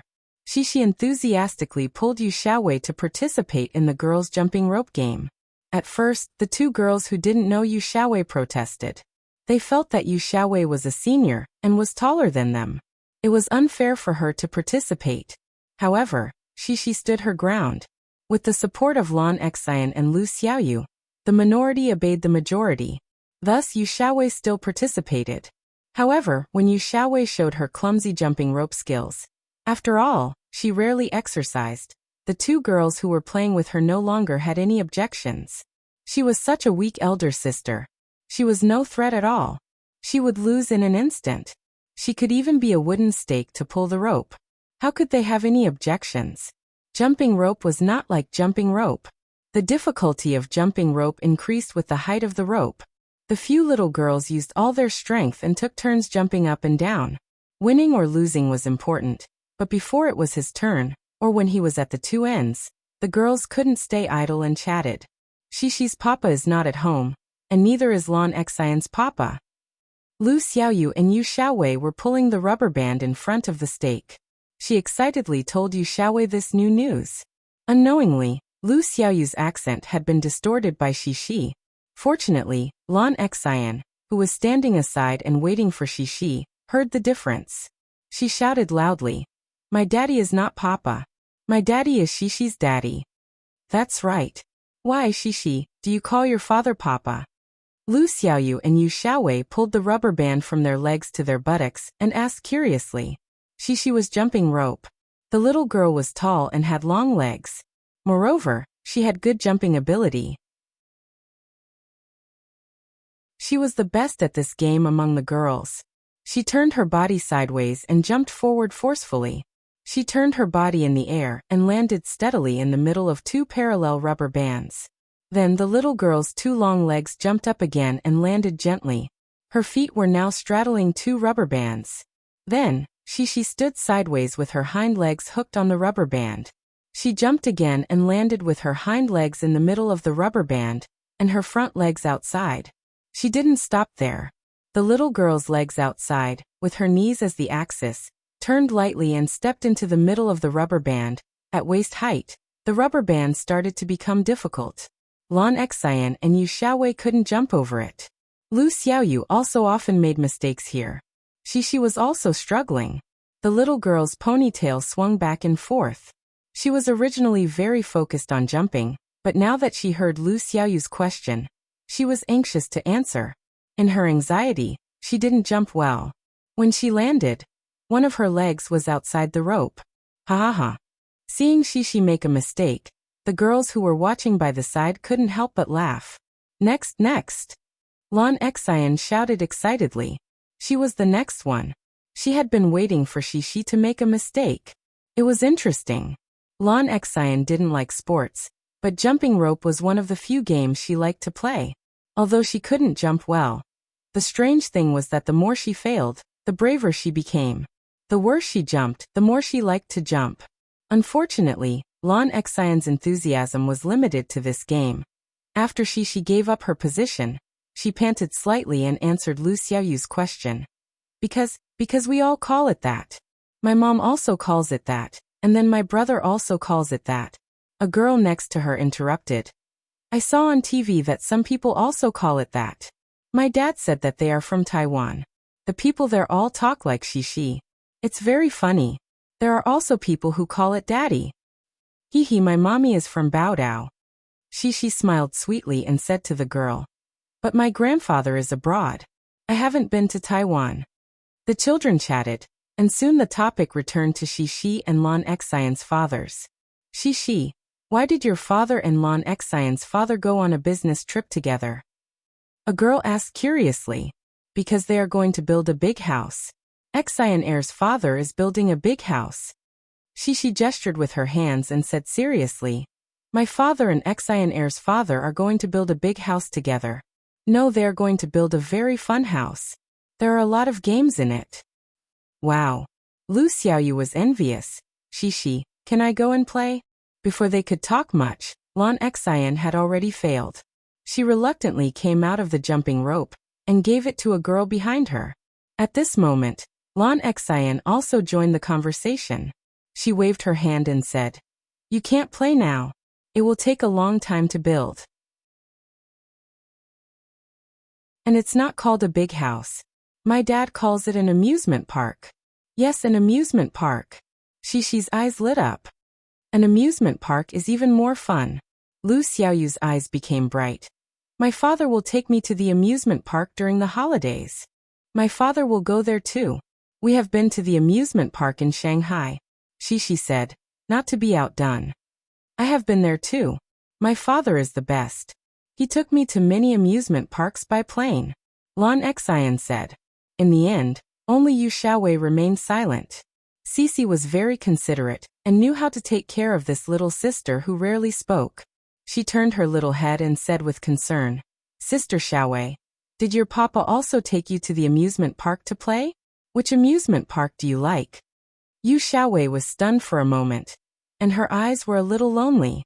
After a while she whispered, I don't have a father. He doesn't want me and my mother anymore.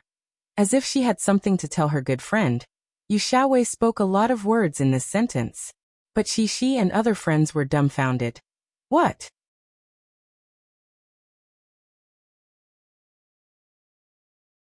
Chapter 897. The weather was not very good these days. Even if it did not rain, it was a little gloomy. The weather on Tuesday was like this. Although the sun was not seen in the morning, it was not raining yet, so Shishi and the others could still have their PE class outdoors. However, as if it had sensed Yu Xiaowei's sad mood, raindrops slowly fell from the sky. At first it was very small and slow. Puff! A small raindrop fell from the sky and got into Lon Xian's hair. Lon Xian raised her head in confusion and looked around blankly. No one was playing a prank. At this time, the PE teacher Lu Dashan waved his arms and said to the children in a hoarse voice, Come on, let's go back to the gymnasium. It's going to rain outside. The children all over the mountains and plains were like the minions of bandits. They shouted, screamed, and shouted strangely. In a burst of laughter, they ran into the gymnasium from all directions. Before long, the raindrops became a curtain of rain, continuously floating outside the gymnasium. Lu Dashan still had to count the number of children in case any children were left outside. However, he soon found that not only did the number of students in his class not decrease, but there was one more. Hey, which class are you in? Lu Dashan looked at Yu Xiaowei in surprise and asked. As a teacher, he was very competent and could recognize the only one who was not in his class. Afraid that her teacher would be worried, Lu Dashan took Yu Xiaowei back to her class and reported to her teacher. Only then was Yu Xiaowei allowed to continue playing with Xixi and the others. "I'm sorry, Sister Xiaowei. We shouldn't have told you about Papa," Xixi said to Yu Xiaowei guiltily. Just now, she realized what Yu Xiaowei had said before. It was reasonable to say that Xixi should not be so mature and know how to apologize. However, when Xixi was in kindergarten, she had a classmate named Ding Ling. She was also from a single-parent family and lost her mother when she was very young. When Xixi's classmates went to visit Yang Yi's company, Yang Yi asked Xixi to apologize to Ding Ling because Xixi mentioned that Ding Ling didn't have a mother. Later, Yang Yi explained to Xixi why he did this. Why apologize? Lu Xiaoyu was somewhat puzzled. Xixi repeated her father's words. It's because Sister Xiaowei is upset. What we said made Sister Xiaowei upset, so we have to apologize. Little you also have to apologize because you also said it. My papa said that I can't mention other people's sad things. Lu Xiaoyu followed suit and apologized to Yu Xiaowei as well. Yu Xiaowei actually didn't blame these little friends. She quickly waved her hand, indicating that there was no need to apologize. However, before she could say anything, Xixi had already hugged her. Yu Xiaowei was a little unaccustomed to such intimate contact. In the past, she didn't even talk to other girls much, let alone hold hands or flirt with other girls. Usually, only her mother and grandmother could hug her. At this moment, Yu Xiaowei was a little overwhelmed by Xixi's hug. She stood there in a daze. Sister Xiaowei, it's okay. You still have us. We're your good friends. Xixi hugged Yu Xiaowei with her thin arms and said very seriously, "Yes, we're your good friends." Lu Xiaoyu liked to follow Xixi. At this moment, she also imitated Xixi and hugged Yu Xiaowei. One wasn't enough. There were already two of them. Lan Xian was also a kind little girl. When Xixi first went to kindergarten, she was very shy. It was her enthusiasm that allowed Xixi to get rid of her loneliness and have her first good friend. Therefore, when she saw the situation, she also hugged her with interest. However, Lan Xian's tonnage was a little big, and she even had a run-up. Like a cannonball, she pounced forward, causing Xixi, who was at the outermost circle, to cry out, "I'm going to fall! I'm going to fall!" The hug alliance was broken up by Lan Xian's attack. However, the few girls still found it interesting and giggled continuously. Even Yu Xiaowei, who was in low spirits just now, couldn't help but be infected by Xixi and the rest's laughter, and a smile appeared on her face. Without her father's problem, no one could help Yu Xiaowei solve it. However, with friends accompanying her through the sad times, wasn't that very satisfying? Yu Xiaowei, who had lived a poor life since she was young, still knew how to be content with what she had. When night fell, Yu Xiaowei was also brought home by her grandmother. Yuing still had to finish this month's work, so she dragged her tired body and came back at 9 p.m. "Mom." Yu Xiaowei gave her mother a hug, just like how she hugged her back then. Actually, there were some things that she didn't say, but her mother could understand. She was concerned about her mother. The mother and daughter sat on the sofa warmly, looking at each other and smiling softly. Yu Xiaowei was also smiling. Her smile was a little faint and a little embarrassed, but it seemed that she was in a good mood. "Mom isn't tired. Now is the time for the handover of work. I'll be busy for the last month. In the future, Mom will have time to accompany you." Yuing gently rubbed Yu Xiaowei's head and smiled. Yu Xiaowei had heard this many times, but she still liked it. Thinking that her mother could pick her up every day in the future, and that she could play with her on the weekends like the other children's mothers, Yu Xiaowei felt very happy. Her grandmother watched from the side and smiled at Yuing. "She's very happy today. When I picked her up at school, she was secretly smiling. I don't know what she's happy about." Yuing smiled slightly and put her hand on Yu Xiaowei's shoulder.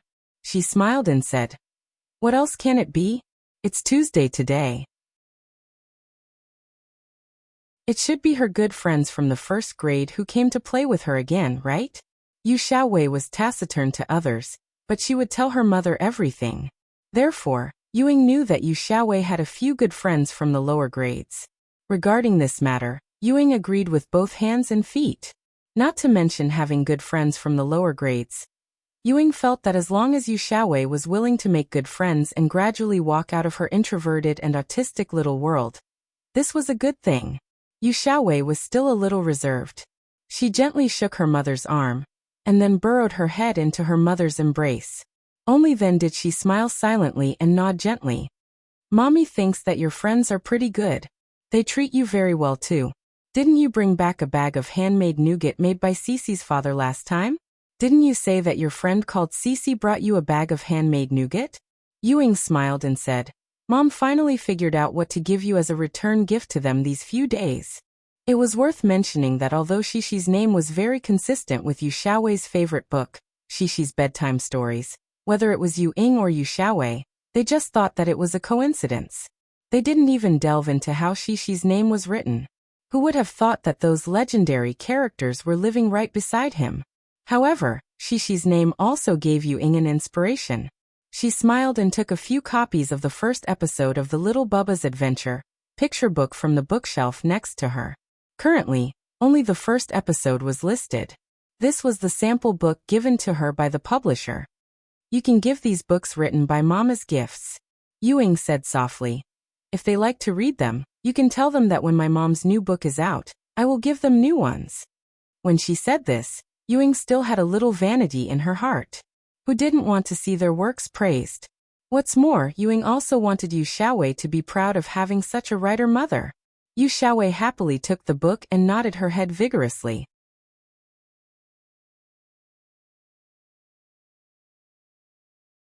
Chapter 898. As expected by Yang Yi, after Yang Qing mentioned Wuqing County to Yang Chonggui couldn't sit still, and rushed to the city to take the train the next day. But even so, they only arrived at Jinling City on Wednesday morning. Yang Yi borrowed an off-road vehicle from Lan's Haokai Company, and went to the city to pick up Yang Chonggui and Yang Qing. At the station, Yang Chonggui and Yang Yi had a tacit understanding and didn't say anything. Although Yang Qing was very curious, he wasn't someone who liked to ask questions endlessly. He was silent all the way until Yang Yi drove the car to the hotel they were temporarily staying at in Jinling City. It was late at night, and it was too troublesome to go to Wuqing County at this time.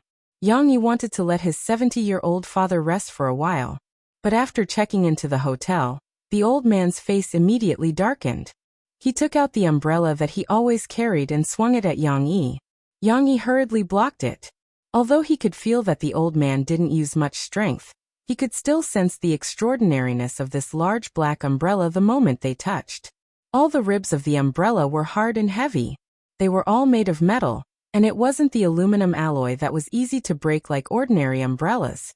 Yang Yi couldn't tell what metal it was at the moment, but he believed that if Yang Chonggui used his strength, even a tree trunk as thick as an arm would be broken. At the same time, the umbrella wasn't damaged at all. Yang Yi nimbly dodged, and even had the time to think about the material of the umbrella. Yang Qing hurriedly came up to mediate. Dad, let's talk things out. What talk? Do you know where Taizi brought us? Yang Chonggui angrily rebuked. I don't know. Yang Qing honestly shook his head. For so many years, I didn't dare to come back. It wasn't that I was afraid, but I was worried that I would bring disaster to you children and your mother. I told him about this, but he still insisted on going to the mountain despite knowing that there was a tiger. Yang Chonggui was so angry that he blew his beard and glared. Dad, sit down first. Calm down. Even though I don't know what kind of danger you're talking about, but Big Brother isn't a reckless person. He'll definitely consider everything before making a decision. Let's listen to his explanation. Yang Qing advised earnestly. Listening to Yang Qing speak in an orderly manner, Yang Yi looked at his younger brother in surprise. In the past, Yang Qing was not so eloquent. However, if he didn't look, he wouldn't have known. Yang Yi's previous attention was on the old man. At this moment, he only saw Yang Qing's clothes. Although it wasn't like the city people who wore suits and leather shoes, it was also neat and tidy. Gray sweater on the outside, the shirt collar, the shirt collar, the shirt, the buttons neatly buttoned up pants, and khaki-colored casual pants with a black leather belt. He was no longer the boorish man who used to work with a hoe and didn't care about his image. How should he put it? The current Yang Qing looked like a diligent, steady, and dignified village official. It seemed that in the past 2 years, Yang Yi had him take charge of the village's road construction project, mainly auditing the money, as well as organizing the village to set up a specialized modern agricultural machinery rental company. Yang Qing, who had been trained, had improved a lot. Of course, Yang Qing's improvement in taste couldn't be separated from the care of his wife, Zheng Shiyi. This was not a big deal. Yang Yi waited for Yang Qing to appease Yang Chonggui before he smiled and explained to Yang Chonggui, "Dad, you don't have to worry. It's not like you don't know my skill level. Compared to you, it can only be higher and not lower." *T. When I was young, I ran amok in the 4 seas and was invincible in southern China. When Yang Chonggui heard this, he immediately blew his top and bragged. He knew that his son was indeed very strong. But a son was a son. How could he say that he was stronger than his father? Even if he was a dragon, he would still have to obediently lie down and call him father. Good. You are even stronger. Yang Yi didn't know whether to laugh or cry. He said, "What I mean is that my skill isn't bad either. Plus, I used to be in that kind of army. What kind of situation have I not seen before? Since I dared to let you come here, I must have checked and confirmed that there were no ambushes. After confirming that everything was safe, I made this decision. A gentleman does not stand under a dangerous wall." Yang Chonggui spat out in ancient Chinese. He still wanted to reprimand Yang Yi for his recklessness. "No matter what, you can't let your guard down. You are now the same as me. You have a family and a family. You are not a lone hero who can ignore everything." Yang Yi, who was listening at the side, was confused. Luckily, Yang Yi waited for Yang Chonggui to calm down before telling Yang Qing about the real heritage of the Yang family. Of course, this heritage was a historical heritage.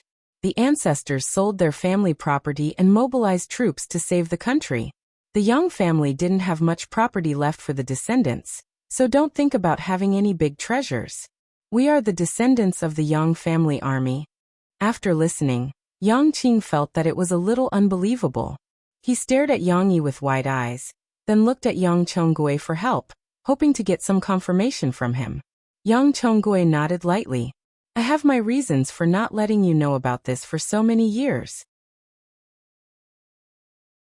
Since your big brother said it, and we are here, you should listen to him. Why don't I let you come back to Wuqing County?" Just like Yang Yi in the past, Yang Qing almost knelt down to listen to Yang Yi's story of how Yang Chonggui wreaked havoc in Japan. However, Yang Qing wasn't as calm as Yang Yi. His blood boiled as he listened. Not only did he look at Yang Chonggui with admiration, he also said with some grief and indignation, "Dad, do you still have any enemies? I am also willing to help you end them." As expected of the Yang family's seed, as expected of Yang Chonggui's son, Yang Qing also had a hot-blooded and chivalrous spirit. Unfortunately, there was no room for him to show off. Yang Chonggui slapped Yang Qing back onto the sofa and snorted proudly. "Do I need a junior like you to do it? I never leave my enemies alive." Of course, after reminiscing about the past, Yang Qing and Yang Chonggui asked the most important question. Why did Yang Yi call them here? Yang Yi smiled slightly and took out a map of Jinling City from the bag beside him. This was a very ordinary tourist map, but after it was spread out, one could clearly see the various counties and districts of Jinling City, the tourist attractions, the mountains and rivers, and even every road was clearly depicted. "This is Wuqing County." Yang Yi pointed to a large area in the east. Then his finger gently drew a circle on the land around Soldier Training Island. "Now this piece of land is ours." "Ours? What do you mean?" Yang Qing was confused. Why did he feel that the area his big brother's finger drew seemed to be bigger than their village? After coming into contact with more engineering drawings, Yang Qing could also understand the scale on the map. "It's ours. It means that I bought this large piece of land." Yang Yi looked at Yang Chonggui, who was deep in thought, and said, "Dad, this includes our Yang family ancestral hall."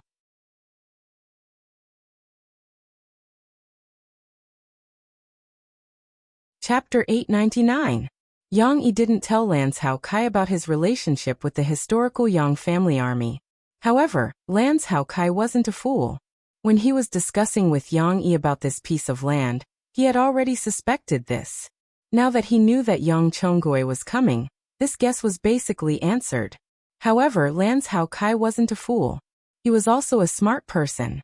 He knew what to ask and what not to ask. Since Yang Yi didn't intend to tell him about this, Lan Hao Kai simply pretended not to know. Of course, when he asked Lan Hao Kai for the car yesterday, Yang Yi also knew that Lan Hao Kai would be able to guess some of it. However, both of them still tacitly avoided this topic. Of course, since Yang Chonggui was here, Lan Hao Kai still had to receive and pay a visit to the old man. After dawn, Yang Yi drove Yang Chonggui and the others to Wu County town.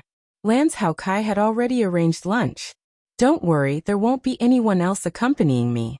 It's just me. Uncle Yang came from his hometown, so I have to treat him to a meal. Lan Hao Kai said to Yang Yi with a smile. Keeping a low profile, Yang Yi was very satisfied with Lan Hao Kai's arrangement. Also, in the afternoon, I'll send the survey team to the city to retrieve the blueprints. If you have anything else to do here, feel free to arrange it. Lan Hao Kai also helped Yang Yi send away the company's experts to create space for Yang Yi and the others' private matters. Yang Yi smiled at Lan Hao Kai and didn't say much. He patted his shoulder and simply thanked him. Thanks.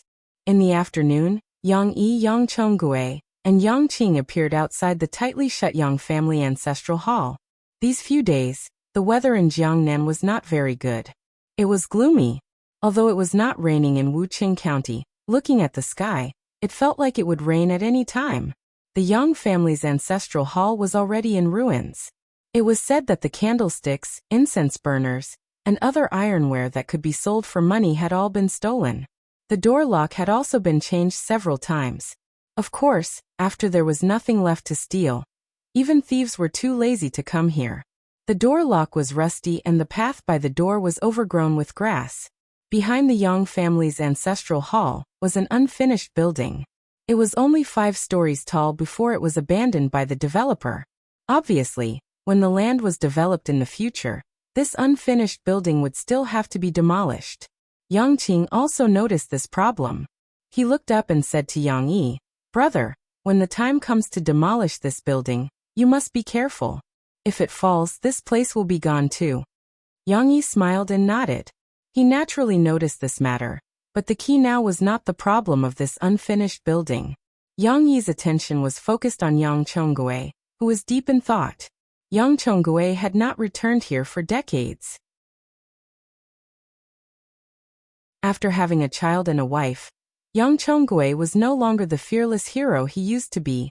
Revisiting old places, Yang Chonggui must have a lot of emotions in his heart. However, the old man controlled himself well. After all, so many years had passed. What could he not figure out?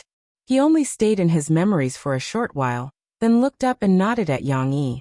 Yang Yi took out 2 iron wires and gently tapped on the door lock.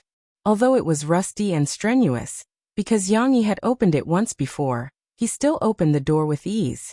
Walking into the ancestral hall and closing the door with a creak, there was a feeling of time travel. The interior of the ancestral hall was completely decorated in ancient times. Even the murals in the middle courtyard were simple paintings of people using cold weapons to fight hundreds of years ago. Here, the murals are of our Yang family army, generations of people fighting by the sea to defeat the Japanese. Yang Chonggui saw that Yang Yi and Yang Qing's attention was on the murals, so he opened his mouth to explain. In the entire Yang family ancestral hall, too many things had been stolen. What was left were murals and carvings that could not be taken away, which were left on the walls and pillars. Yang Chonggui did not feel indignant. When he secretly took a few ancestral tablets and fled Jiangnan, he was mentally prepared to accept the destruction of the ancestral hall. But the ending was not bad. Only some property was stolen. Most importantly, the Yang family ancestral hall was back in their hands. Of course, the problem now was how Yang Chonggui wanted to deal with the old site of the Yang family ancestral hall. Should he renovate it, or, that afternoon, Yang Chonggui lit a few red candles that he had specially bought in front of the empty altar, and performed a simple worship ceremony. Then he brought Yang Yi and Yang Qing, the two brothers, to sit on the stone steps outside the inner hall and chat. Fortunately, although the weather was gloomy, it did not rain. In this mysterious atmosphere, Yang Chongguei seemed to be talking in his sleep. He told Yang Yi and Yang Qing about the grand occasion of the ancestral hall, the hardships he had suffered in the ancestral hall, and many stories that had almost faded from his memory. Yang Yi and Yang Qing only listened quietly. They did not interrupt, nor did they make any comments. It was a bit like they had returned to the past, when Yang Chongguei had taught them martial arts. Time passed very quickly. In the evening, the sky was almost dark. The candlelight in the inner hall flickered. Although there was still a part of it, it felt like it would be blown out by the whistling cold wind. Yang Chongguei also reached the final conclusion. He smiled gently. Taizi brought back our old Yang family's things. This is something that I did not expect. Taizi, when we go back, I will tell our ancestors about this merit of yours. Yang Yi opened his mouth, but before he could speak, Yang Chongguei waved his hand. People always have to look forward. The old man's rough face and big bell-like eyes were shining with the light of wisdom at this moment. Times are changing, and dynasties have also changed several times. How can the location of our old Yang family ancestral hall not change forever? As long as this inheritance can continue, it doesn't matter where our ancestral hall is located. Yang Qing was a bit surprised. Dad, you mean that we don't want our old ancestral hall? Then wouldn't brothers' efforts be in vain? Yes, we can't take it, Yang Chongguei said meaningfully. If we leave this place, it can be considered as a memory, but it's still the same as before. It's not suitable for us to carry out large-scale construction and restore the ancestral hall. The main thing was to consider the issue of safety. Yang Chongguei did not think that there would be any benefits to letting others know that their old Yang family had returned. Taizi's efforts will not be in vain. At that time, I had considered moving the other things here back to the village. Now that you have money, you can move the ancestral hall to a bigger place. Yang Chongguei's eyes flashed with a trace of excitement. At that time, he could only take away a small part of the things. Many side ancestors' memorial tablets were left behind. It had to be said that this had always been his regret. This is not a problem. When the construction starts, there will be countless trucks driving in and out of here every day. When the time comes, I will arrange a car to remove the murals, sculptures, and memorial tablets in the inner hall. Yang Yi nodded lightly. Then what about here? Yang Qing asked in confusion. Here. Yang Chongguei also had his own ideas. I can find the carpenters and stonemasons in the village to build another one according to this appearance, and have someone send it back. The fake can be passed off as the real thing. Yang Yi understood his father's thoughts. He wanted to move the real ancestral hall away, but leave the fake ancestral hall in Jiangnan. This was no different from a cunning rabbit having 3 burrows. Dad, because President Land's side had an agreement with the government, it means that we also have the responsibility to protect the cultural relics. Yang Yi smiled and said, in that case, I will let President Lan use this as an excuse to renovate the surrounding environment. Even though we want to move the real ancestral hall back to Anqing, this is still a place that symbolizes the glory of our old Yang family.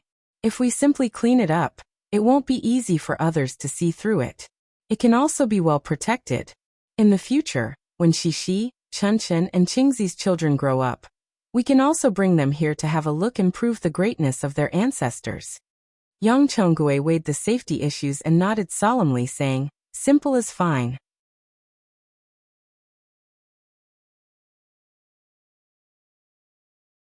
Chapter 900. Yang Yi was not at home, so time passed quickly. In the blink of an eye, it was Friday. Early in the morning, Murphy's hurried voice could be heard in the villa. Hurry up. After breakfast, go and drink a glass of water. Have you brought an umbrella? It's not raining, but I have an umbrella in my bag. It's best to be prepared. Today is the reading class. Have you put the materials the teacher asked you to read in your bag? After a few days of experience, Fei also gradually found the right state of mind. She could not only arrange Cece's work and rest, but also supervise Cece's homework. She also didn't let Cece be late again. However, no matter how well Murphy did, she could not replace Yang Yi's position in Shishi's heart. There was a song that was very well sung. Missing you day after day. Shishi was the same. It was already the 5th day that her father was not at home. She missed her father more and more deeply every day. Her emotions were also more and more depressed.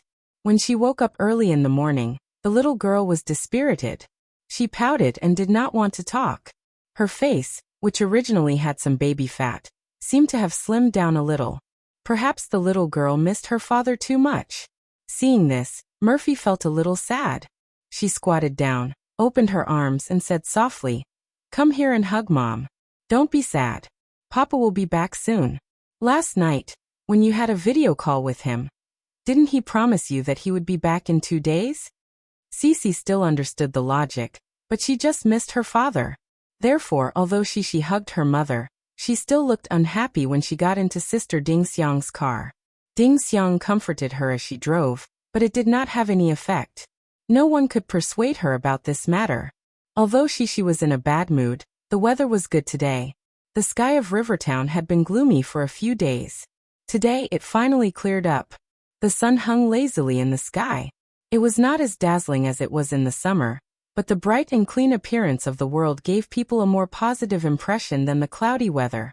Perhaps it was because of the sun, or perhaps it was because she saw many smiling classmates at school, but Shishi's mood improved a little. Of course, if Lu Xiaoyu didn't touch the pot that didn't boil, everything would develop in a good direction. Lu Xiaoyu came a little later. She came in just as the bell rang for the morning reading class. However, the lively Lu Xiaoyu didn't want to sit obediently in her seat and wait for the teacher's instructions. She took out her textbook from her bag and put it in the drawer. Then she turned her head and asked with concern, "Shishi, is your father back?" When this question came out, Shishi's smiling face became gloomy again. The little girl pursed her lips and said with a little grievance, "Not yet." The last syllable was a little long, reflecting Shishi's helpless mood. "Okay, I forgot. Your father said that he won't be back until next week." Lu Xiaoyu patted her head. Although Lu Xiaoyu's question was a little inappropriate, she opened Shishi's mouth. Shishi really wanted to find someone to talk about how much she missed her father. "Little you said that I miss Papa very much. What should I do?" Shishi asked. "Then you can wait for him to come back and see him." Lu Xiaoyu thought about it and gave an answer that she thought was right. Compared to Shishi, Lu Xiaoyu didn't rely on her father as much. Her father was very busy with work. Sometimes he needed to socialize. Most of the time he wasn't at home. Even if he was at home, he would cross his legs and watch football games in front of the TV. How could Lu Kong be like Yang Yi, who did his best to accompany his child as she grew up? When Shishi heard this, she was unhappy. "I said that I miss him very much. I don't want to wait for my papa to come back. I want to see him now." The little girl pouted her small mouth. When she said this, she was a little angry. "But if you cry and ask your father to come back, he will spank you," Lu Xiaoyu said worriedly. Shishi shook her head vigorously. "My papa won't spank me." Lu Xiaoyu was a little distressed. She found that she was different from Shishi. No matter what she said, it was useless. The morning reading class soon began. The teacher rescued Lu Xiaoyu. When the class was over, Lan Xian also came over. Lu Xiaoyu told Shishi's problem to Lan Xian, hoping that she could come up with some ideas. Speaking of which, besides Shishi, the person that Lu Xiaoyu admired the most was Lan Xian. Although Lan Xian was usually lazy, didn't like to exercise and didn't do well in exams, in Lu Xiaoyu's opinion, Lan Xian had extraordinary wisdom. She could always come up with magical ideas. She could also take out snacks from the desk, drawer, and hat pocket. Anyway, Lu Xiaoyu couldn't think of places to eat. "This is easy." Lan Xian waved her hand casually and said, "Shishi, you can tell your father that you are sick, and then he will come back to see you." She was afraid that Shishi wouldn't believe her, so she gave an example. "I often do this. Doesn't my father always go on business trips? I lied to him that I have a cold, and that I miss you very much. Then he suddenly flew back. He flew back by plane. But if your father finds out that you have a cold, Won't he beat you? Lu Xiaoyu reached out to cover her little butt and looked at Lan Xian worriedly. No. My father will take me to play. Well, sometimes he will take me to play. Sometimes he will buy me a lot of delicious food, and then I will let him go to work. Lan Xian opened her hands and gestured that there were a lot of delicious food. At this moment, there seemed to be a familiar background music. We are different. Everyone has a different situation. Shishi widened her eyes and looked at Lan Xian in surprise. She didn't know that there was such a thing. The little girl was a little moved. However, Lu Xiaoyu's next words made Shishi hesitate. But my father will say that I can't pester him. His work is very important. I can't disturb my father's work. Lu Xiaoyu was a righteous little girl. This time, Lan Xian was at her wit's end. Should I ask my father to come back? Shishi spent most of the day in a dilemma. Her mood only improved when she went to the library with Lan Xian in the afternoon for reading class. Shishi, Xianer, these books are for you. Yu Xiaowei was waiting in front of the first-grade reading class early, holding a few books in her hands. Yu Xiaowei looked a little nervous. This was the first time she gave something to her good friend. The little girl was very nervous. She was afraid that if she gave something away, others wouldn't accept it.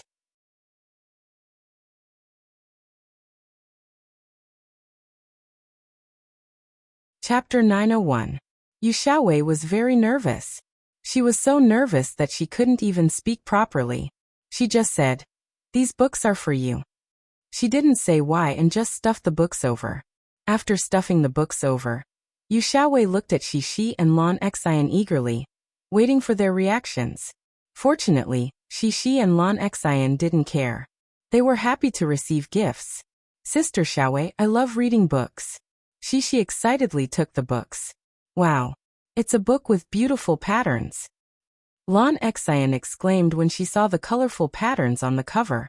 Yu Xiaowei saw that both of her friends liked the books, and her mood brightened up. She smiled and explained, "This is a book written by my mother. There are 3 books. Well, one is for little Fishy. I'll give it to little Fishy. I'm her desk mate." Shishi was happy. Her melancholy from missing her father seemed to have disappeared. At least at this time, she was still the energetic little girl. Lan Xian was more supportive. She asked curiously, "Your mother can write books too?" Yu Xiaowei didn't notice the word too. She just looked a little proud. It was rare for her to have such a strong desire to speak. "Yes, my mother can tell stories." If Yuing saw her daughter being proud of her, she would feel very happy. Shishi's father can tell stories too. The stories he tells are very good. You can ask Shishi to tell you. She learned how to tell stories from her father. Lan Xian helped Shishi. Shishi looked at Lan Xian happily as she flipped through the picture book in her hands. She was a little embarrassed to praise herself. Lan Xian introduced to Yu Xiaowei seriously. Shishi's father can also write books. My mother told me that Shishi's father wrote a lot of books. Lan Xian and Yu Xiaowei were talking. Shishi looked at a few pages. The more she looked, the more familiar she was. Finally, she said in surprise, "Hey, I've read this book before. My papa bought Xiaobubu's story for me. I read it with my papa." In the end, Shishi was a little depressed. She missed her father. Yu Xiaowei looked at Shishi with some confusion. She couldn't understand Shi's meaning. "You've read this book?" Lan Xian asked. With her friends, she didn't continue to miss her father. She said seriously, "Yes. Sister Xiaowei's this book your mom's? Then your mom is so awesome. I love little Bubu's book. However, my papa said that I can't run away from home like little Bubu." Yu Xiaowei understood now. Shishi had indeed read this book. However, after Yu Xiaowei nodded, she became nervous again. Shishi had already read it. Would she still want her book? Shishi's next reaction made Yu Xiaowei feel relieved. Shishi was still happily stuffing the book into her school bag. She said longingly, "I'm going to take this book home and show it to my papa. He doesn't know that Sister Xiaowei's mom wrote little Bubo's book."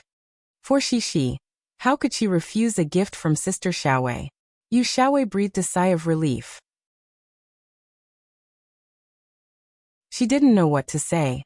She could only imitate the words her mother taught her and whispered, Xian Air, Shishi, if you like it, I can buy it for you when the second book is published in the future. You don't have to buy it. Okay. Oh right, tell your mom to hurry up, because I really want to know where else little Bubu went to explore. Shishi's eyes lit up. After Lan Xian was interrupted, she couldn't continue the topic of bragging about Shishi's father.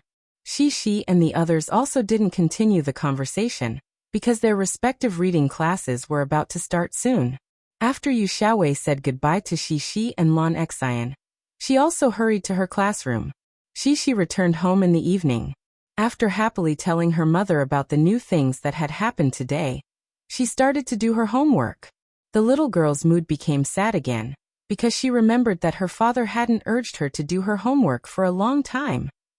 When it was time for dinner, Shishi also looked gloomy. In fact, Ding Xiang's cooking was quite delicious. In order to cater to Shishi's taste, Ding Xiang had called Yang Yi to ask for advice. She even strictly followed Yang Yi's recipe, including what ingredients to put and how much to put in. However, Shishi still felt that it didn't taste like this, as if something was missing. Maybe it was because it wasn't her father's cooking? The little girl ate a few mouthfuls, but she didn't have much of an appetite. She grabbed her chopsticks and played with them for a long time, but she didn't touch them again. Come on, Mom will feed you. Mo Fei was also a little exhausted. On one side, she had to take care of little Wanwan, catch the restless little guy and feed him supplementary food. And on the other side, she also had to take care of Cici, who was becoming more and more uncooperative in the past 2 days. Therefore, as soon as she put down little Wanwan's bowl, before she had time to eat, she picked up Cici's bowl again. Oh. Shishi shook her head, pouted and said, I don't want to eat anymore. You didn't eat enough. What if you're hungry tonight? Murphy asked with a frown. Shishi jumped down from the chair, dodged the spoon that her mother handed to her, and said stubbornly, I'm not hungry. After saying that, she ran away. As if sensing that his little master was in a bad mood, Steamed Bun got up from the ground next to him, looked at Shishi's back, then looked at his mistress, and turned to follow her. Sister Fei, it's all my fault. Maybe the dishes I made weren't to Shishi's taste. Ding Xiang was at a loss. She sat aside and blamed herself. Why would Murphy blame her? She sighed softly and said, It's not your fault. She just misses her father. However, she couldn't not eat. Murphy was worried. She ate 2 mouthfuls of food, and went to the living room to check on Shishi's situation. The little girl curled up on the sofa and watched TV. Her head was pillowed on Steamed Bun's back, and her little hand was scratching Steamed Bun's head out of boredom. Shishi didn't notice her mother's arrival. She took Steamed Bun as her confidant and whispered, Steamed Bun, did you miss Papa? Murphy looked at Shishi's appearance, pondered for a while, and quietly left without saying anything. The video call with her father in the evening was the happiest time of the day for Shishi. At this moment, Shishi seemed to have thrown all the negative emotions aside. Papa, I miss you so much. Shishi held the phone and said sweetly, a charming smile blooming on her little face. Really? Mom told me that you missed Dad so much that you didn't eat properly today, right? Yang Yi asked with a smile. Shishi was worried that her father would scold her for not eating, so she quickly shook her little head and said, It's not that I didn't eat. I'm full. I don't think you're full. Dad saw that you've lost weight. Yang Yi said with a smile. Shishi didn't notice that the environment in her father's camera was more chaotic. It seemed to be a restaurant, which was different from when her father talked to her quietly in the hotel. But what difference did it make? Shishi was already very happy that she could talk to her father. She didn't care about the environment around her father. The little girl looked at her father's face happily and tried her best to talk for a long time. It was only when her eyelids began to droop that her mother snatched the phone away. She went back to bed in a daze and covered herself with the quilt to sleep. Shishi was very happy in her dream. She dreamed that her father came back and took her to the amusement park to play. She just didn't know if she would have to face the cruel reality after waking up.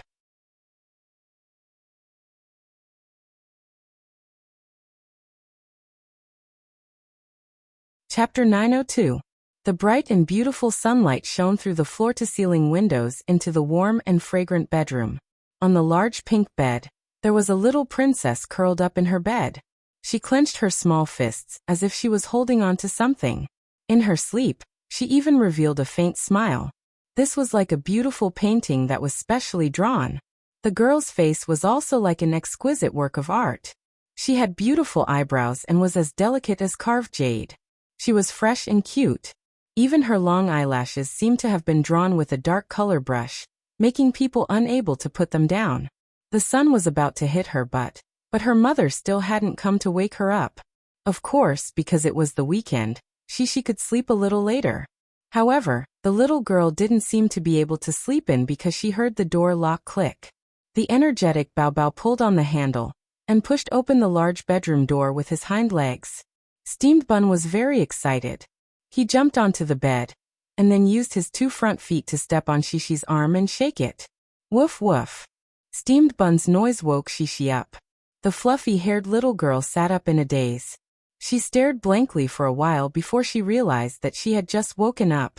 Hey, Steamed Bun, you're a bad guy. Shishi's voice was soft. She rebuked Steamed Bun, who had already jumped off the bed and was wagging his tail on the ground. The sleepy little girl pouted her small mouth and said unhappily, I already dreamed of Papa. You made my Papa disappear. Steamed Bun didn't understand. He only knew that he was wagging his tail on the ground. However, this guy was a little too excited today. He restlessly paced back and forth on the ground, as if he wanted Shishi to hurry up and come down. Steamed Bun, you have to pay for my Papa. The little girl was very resentful. She kept muttering as she climbed down from the bed. She staggered into the bathroom to use the toilet, wash her face and brush her teeth. After Cece finished washing up, she even used a comb to comb her messy hair that had just woken up. The little girl's hair was already very long and thick. It was like a waterfall that spilled behind her. Since she had just woken up, she didn't have her parents to help her take care of her hair. She had to comb her hair in front of the mirror, but she couldn't make her hair look good. After she regained her energy, she actually felt a little strange. She didn't know why the second floor was so quiet today. For the past few days, her mother would wait for her to wash up and comb her hair before going downstairs to have breakfast together. Where did Mom go? Cece followed the steamed stuffed bun down the stairs, one step at a time. But just as they turned the corner of the stairs, Cece, with her sharp ears, vaguely heard her mother's laughter. And her father's voice? Papa? The little girl blinked her big eyes in confusion. She thought she was still dreaming. But when she walked down the stairs and looked in the direction of the sound, she saw a scene that she couldn't believe. It was just like 6 days ago. Her tall and big father, wearing an apron, was busy in the kitchen. The familiar smell of her father's breakfast drifted into Shishi's little nose, hooking the little girl's hungry stomach. She didn't eat much for dinner last night. At this moment, Shishi really felt like she was dreaming. Of course, there was a difference. Usually, her father would be cooking breakfast alone in the kitchen, but today, there was someone hanging on him. Murphy missed Yang-yi no less than Shishi did. But she was a mother, an adult, and had to be strong, so she didn't show it in front of Shishi. When Yang-yi returned home, she handed her son to Ding Xiang to take care of. She was almost like a koala, happily hanging on to Yang-yi. Therefore, what Shishi saw was her mother wrapping her arms around her father's waist, and the two of them were sweetly together. The transparent glass door of the kitchen was closed, and the sound of the stove and the kitchen hood could be heard.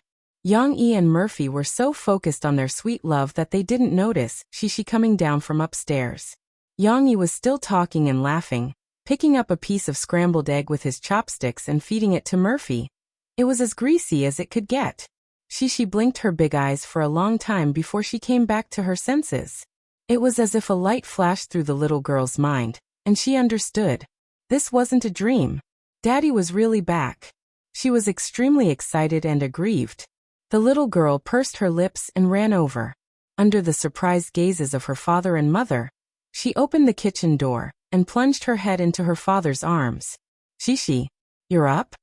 When Yang-yi heard the noise, he hurriedly turned off the fire, turned around, tore off his apron and bent down to catch his daughter. Everything was done in one smooth motion. Yang-yi picked up Shishi from the ground. The little girl hugged her father's neck and snuggled into his arms. Although she didn't cry, her little mouth pouted, as if she was unhappy and wanted to be comforted. Murphy, who was beside her, stretched out her finger and scratched the little girl's face. She said in amusement, "What's wrong? Haven't you always wanted Papa to come back? Why are you unhappy to see Papa now?" She didn't want to. She felt that her mother was bullying her. She turned her little head, buried her face in her father's arms, and whimpered as if to protest to her father. After a long while, she was happy, but she didn't want to show it. She pouted her little mouth and said sweetly to her father, "Why are you back? You didn't tell me." "Haha, didn't Papa want to give you a surprise?" Yang Yi held Shishi's little butt with one hand and held her firmly in front of him.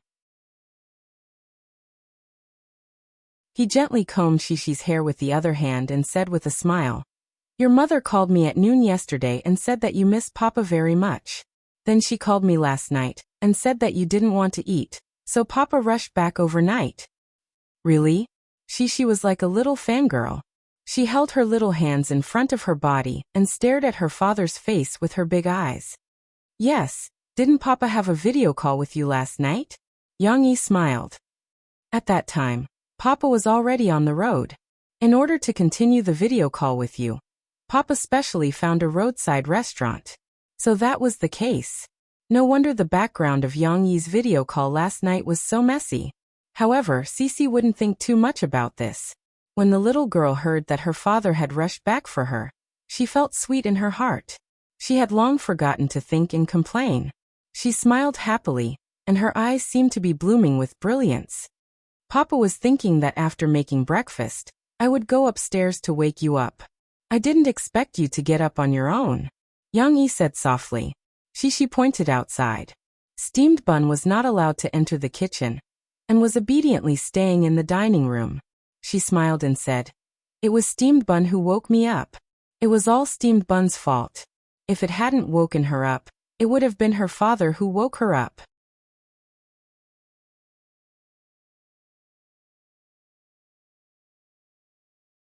Chapter 903. Hehehehe. At the breakfast table, Shishi kept laughing. Perhaps influenced by her, Tong Tong, who didn't know why her sister was laughing, also danced and laughed. It was as if everyone was having fun eating breakfast. However, this was not the case. Shishi was laughing because her father was back today. The little girl was in a very good mood, and she was much less likely to laugh. Whether it was Yang Yi telling them some interesting things about the construction site or Murphy talking about how she felt about taking care of 2 children these days, she was happy to listen. Was it so funny? Murphy couldn't help laughing. She asked Shishi with a smile, "Didn't I just say that you were a naughty little monkey? I asked you to go to sleep, but you sneaked back." Shishi made a face at her mother, and then looked at her father. She was smiling happily, as if with her father around, everything became happy. Yang Yi actually took time to come back. Today, the experts had to sort out Yang Yi's requirements and do a simulation evaluation. Basically, Yang Yi had nothing to do, so he rushed back overnight. He planned to go back to Jinling City after sleeping with Shishi tonight. If everything went well, he would be busy for the whole day tomorrow. Basically, he only needed to provide opinions and reviews remotely, and he didn't need to go to the site to investigate. When Shishi heard that her father had to go on a business trip tomorrow, she was not sad because it was only one day. She could close her eyes and open them, and her father would be back. What was there to be afraid of? "Papa, look, this is my homework. I've finished it." Since her father was back, Shishi had to work hard to show her obedient appearance and let her father praise her more. After breakfast, she brought her father to her desk, took out her textbooks and homework from her small school bag, and handed them to her father for inspection. Yang Yi didn't have to check. Murphy had already signed it, but Shishi looked at him expectantly. She wanted him to see that she was doing her homework seriously. Yang Yi opened it and looked at it. "Very good. You've finished your homework, but you still have to write seriously. It's a little sloppy." Yang Yi commented, "When Papa comes back, I'll teach you calligraphy." Shishi still wanted to show off in front of her father. She opened the textbook excitedly, pointed to the articles on it, and said, "Papa, we taught these lessons." Let me read them to you. The sea, blue, wide and round. The beach, yellow, long and soft. The little girl's voice was clear and pleasant. Although she hadn't learned to read with emotion, she imitated the tone of the teacher. Her cadence was still very good. Yang Yi wasn't perfunctory. Since he was accompanying Cece to review her homework, he listened very carefully. During the process, he even interrupted her. This part is wrong. It's not wide and round. It's wide and far. Round means round like this ball, and far means distance, referring to the distance. After reading several texts, she still wanted to continue. She took out 2 identical books from her school bag. The Adventures of Little Bubu? Yang Yi raised his eyebrows. At first, he thought that she had taken the extracurricular books at home to school, which was not allowed by Yang Yi. However, Yang Yi wasn't in a hurry to blame her. He wanted to listen to what she had to say first. She forgot to tell her father about it yesterday. At this time, she was full of interest and wanted to introduce it to her father. This was given to me by Sister Xiaowei. This is mine. This is the one I want to give to Xiaoyu. Sister Xiaowei? Of course, Yang Yi knew this name. However, he was a little surprised. Why would Sister Xiaowei give books to her friends? Papa, you don't know. She shook her small hand and said excitedly, this book was written by Sister Xiaowei's mom. Then I told Sister Xiaowei that I had read the book written by her mom, and liked Little Bubu very much. Then Sister Xiaowei was also very happy. She said that if there were new books, she would give them to us. Yang Yi couldn't help laughing. At this moment he understood. It turned out that it was such a coincidence that Sister Xiaowei's mother was the author of this book. Your friend's mother is called Yuing, right? Yang Yi smiled and asked. Yang Yi didn't have an impression of Yuing. When he was in a meeting with Manager Liu, he accidentally met the woman. Yang Yi had long forgotten about her. Moreover, there were countless authors who contributed to the foundation. How could he remember a passerby? The reason why he could call out Yu Ying's name was that Manager Liu told him that this month, a dark horse appeared in the Sahara Publishing House. The Adventures of Little Bubu appeared on the bestseller list of children's books in less than 2 weeks. Although it was far from being comparable to Yang Yi's story collections, it had achieved the best results among the published works supported by the foundation so far. The author's name was Yuing. Therefore, Yang Yi had an impression of her. She tilted her head and thought for a moment. She shook her head and said, I don't know the name of Sister Xiaowei's mom, but I know that Sister Xiaowei's name is Yu Xiaowei. Yu Xiaowei? Oh yes, you also told Dad on Tuesday that Yu Xiaowei doesn't have a father. Yang Yi understood something. Yes. Because I am Sister Xiaowei's super good friend, Sister Xiaowei gave these books to us. She didn't have any shrewdness and smiled innocently. Yang Yi thought a little too much. After all, Yuing was separated from him by the foundation. However, from Shi's performance and the words of Sister Xiaowei that she relayed, Yang Yi knew that Yuing and Yu Xiaowei probably didn't know Shi's identity. Moreover, Yu Xiaowei was also an introverted and autistic poor child. Yang Yi just thought about it and shook his head. He didn't think about it with a suspicious attitude. Maybe she was just being kind. And his random suspicions might hurt this introverted girl. Besides, even if they knew his identity, so what? Yuing had already made a name for herself with her own efforts. She could be considered an author with small achievements. Yang Yi felt that she had no reason to cling to him. Like Shi's other friends, Yang Luoqi, Chen Shiyin, Nan Zhaoyu, and even Shi's deskmate, Lu Xiaoyu, who came to play at home some time ago. How could the parents of those children not know his identity? However, in order to maintain the purity of their children's friendship, the communication between the parents generally concealed the gap between their identities tacitly. Papa, I want Sister Xiaowei to come to our house to play. And Xiaoyu also said that she likes to come to our house to play. Can we invite them to play again? She looked at her father expectantly. Yang Yi rubbed Shi's little head and said with a smile, of course, when Papa comes back next week, you can arrange for them to come over on the weekend. Yeah, that's great. She jumped up happily.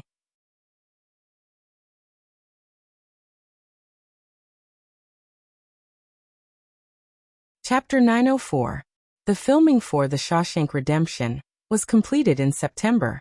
After Guo finished filming, he went back to school to attend classes. Of course, he also talked to Ding Xiang about their relationship. However, Guo was not in a hurry to accept new movie contracts. Although his popularity had increased because of the Limit Challenge and the video of the Seve dance, many film companies still sent him scripts and invited him to audition. Guo did not attend the audition not because he was arrogant, but because he was waiting. He was waiting for Du Yuanlei, who was still learning editing from director Wu Yian, to come back. The role of the mouse in the upcoming drama, Yu Zue, had already been reserved for Guo.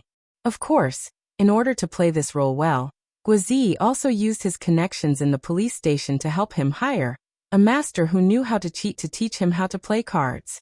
Now that Du Yuanlei was back, she could not stay idle. She immediately set up her own crew. Most of the crew was still the same, including her exclusive cameraman Wang Chao, lighting designer Zhu Liang, makeup artist Long Enai, and so on. However, because this was no longer a student production, Du Yuanlei also hired some experienced professionals. Some of them were even seconded from the Limit Challenge crew, such as the stage supervisor, sound engineer, prop artist, costume artist, and so on. It must be mentioned that after the first season of the Limit Challenge ended, although most of the crew were transferred to the crew of China's Voice, there was still a difference between a reality show and an indoor music variety show. Many of them were temporarily idle. China Star Productions Foundation was still a little worse than other production companies and television stations. They did not have many programs, so everyone was too busy to take a break. It was good to have a break, but if the break lasted for a few months, it was easy to get into trouble. At the end of September, China Star Production experienced a turbulence. A total of 7 cameramen and executive directors were poached by their peers. One of the executive directors and 2 cameramen went to Xingyao Production. It was said that they had already joined the filming of the Travel Challenge. Although China Star Productions did not lack cinematographers and executive directors, they were also constantly recruiting people. As long as the main directors and scriptwriters were not poached, China Star Productions would not be hurt. However, after the poaching incident, Yang Yi and Yun Yangfeng, as well as a few executives of Zhongxing Productions and a few directors, had a meeting to come up with a strategy to prevent such a situation from happening again. On one hand, Yang Yi had spent a lot of money to sign non-competition agreements with the key figures in the company. On the other hand, he had also asked Yun Yangfeng to arrange for the employees who were still on vacation to be loaned to familiar TV stations to do outsource work.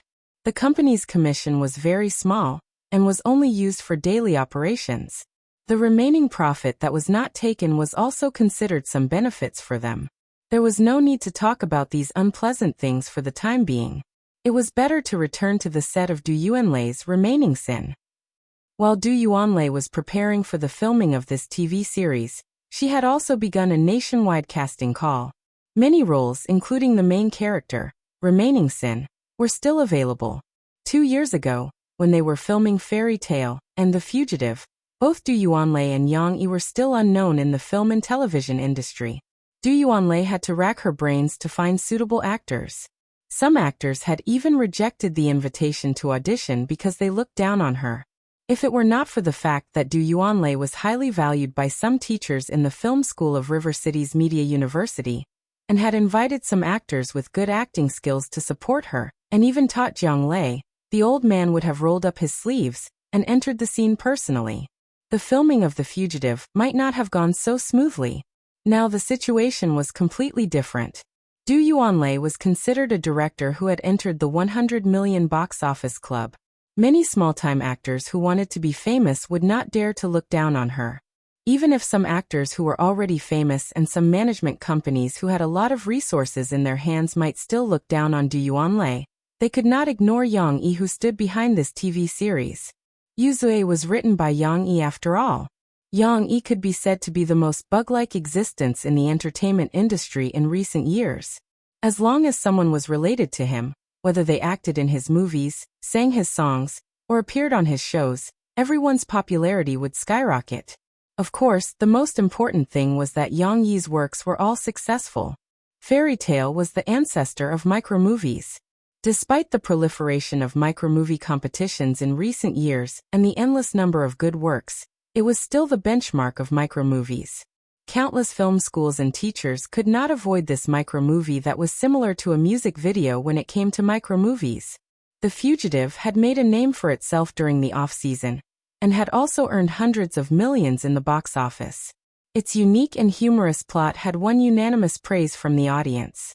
Soldier's Assault was broadcast at the beginning of the year, and its results did not need to be detailed. Until October, no TV series had broken its ratings record. Obviously, it was almost guaranteed to be the best TV series of the year. Even if it had not been broadcast yet, Drawing Sword, which was the big show to start the new year next year, had become popular even before it was broadcast. Countless fans of Soldier were now eagerly waiting for the series.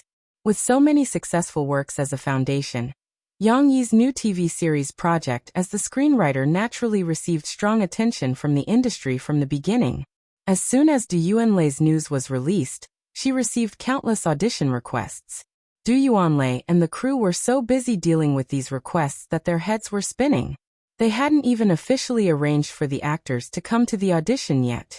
That evening, Du Yuanlei, who had been tired all day, decided to have a cup of coffee to relax. Therefore, she went to a familiar coffee shop on the corner of the street. Ding Xiang was not at the coffee shop. She had gone to train with Guizi, leaving Yang Huan alone. Yang Huan did not plan to be alone in the room. She went down to the coffee shop and chatted with Sugar Cube, who was on duty. Yang Huan was also quite familiar with Du Yuanlei. When she was admitted to the film school, she had also received acting training from Du Yuanlei and some of her seniors.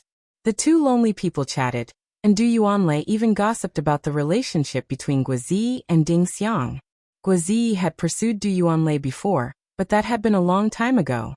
Moreover, in Du Yuanlei's opinion, she was much older than Guizi. Now that she thought about it, she did not take it to heart. She only thought that Guizi was too young, and did not consider the problem maturely. However, as Du Yuanlei chatted with Yang Huan, she looked at Yang Huan and suddenly had a thought. Yang Huan was skilled in martial arts. Du Yuanlei's mind was filled with the various characters and their plot in Yuzue for the past few days.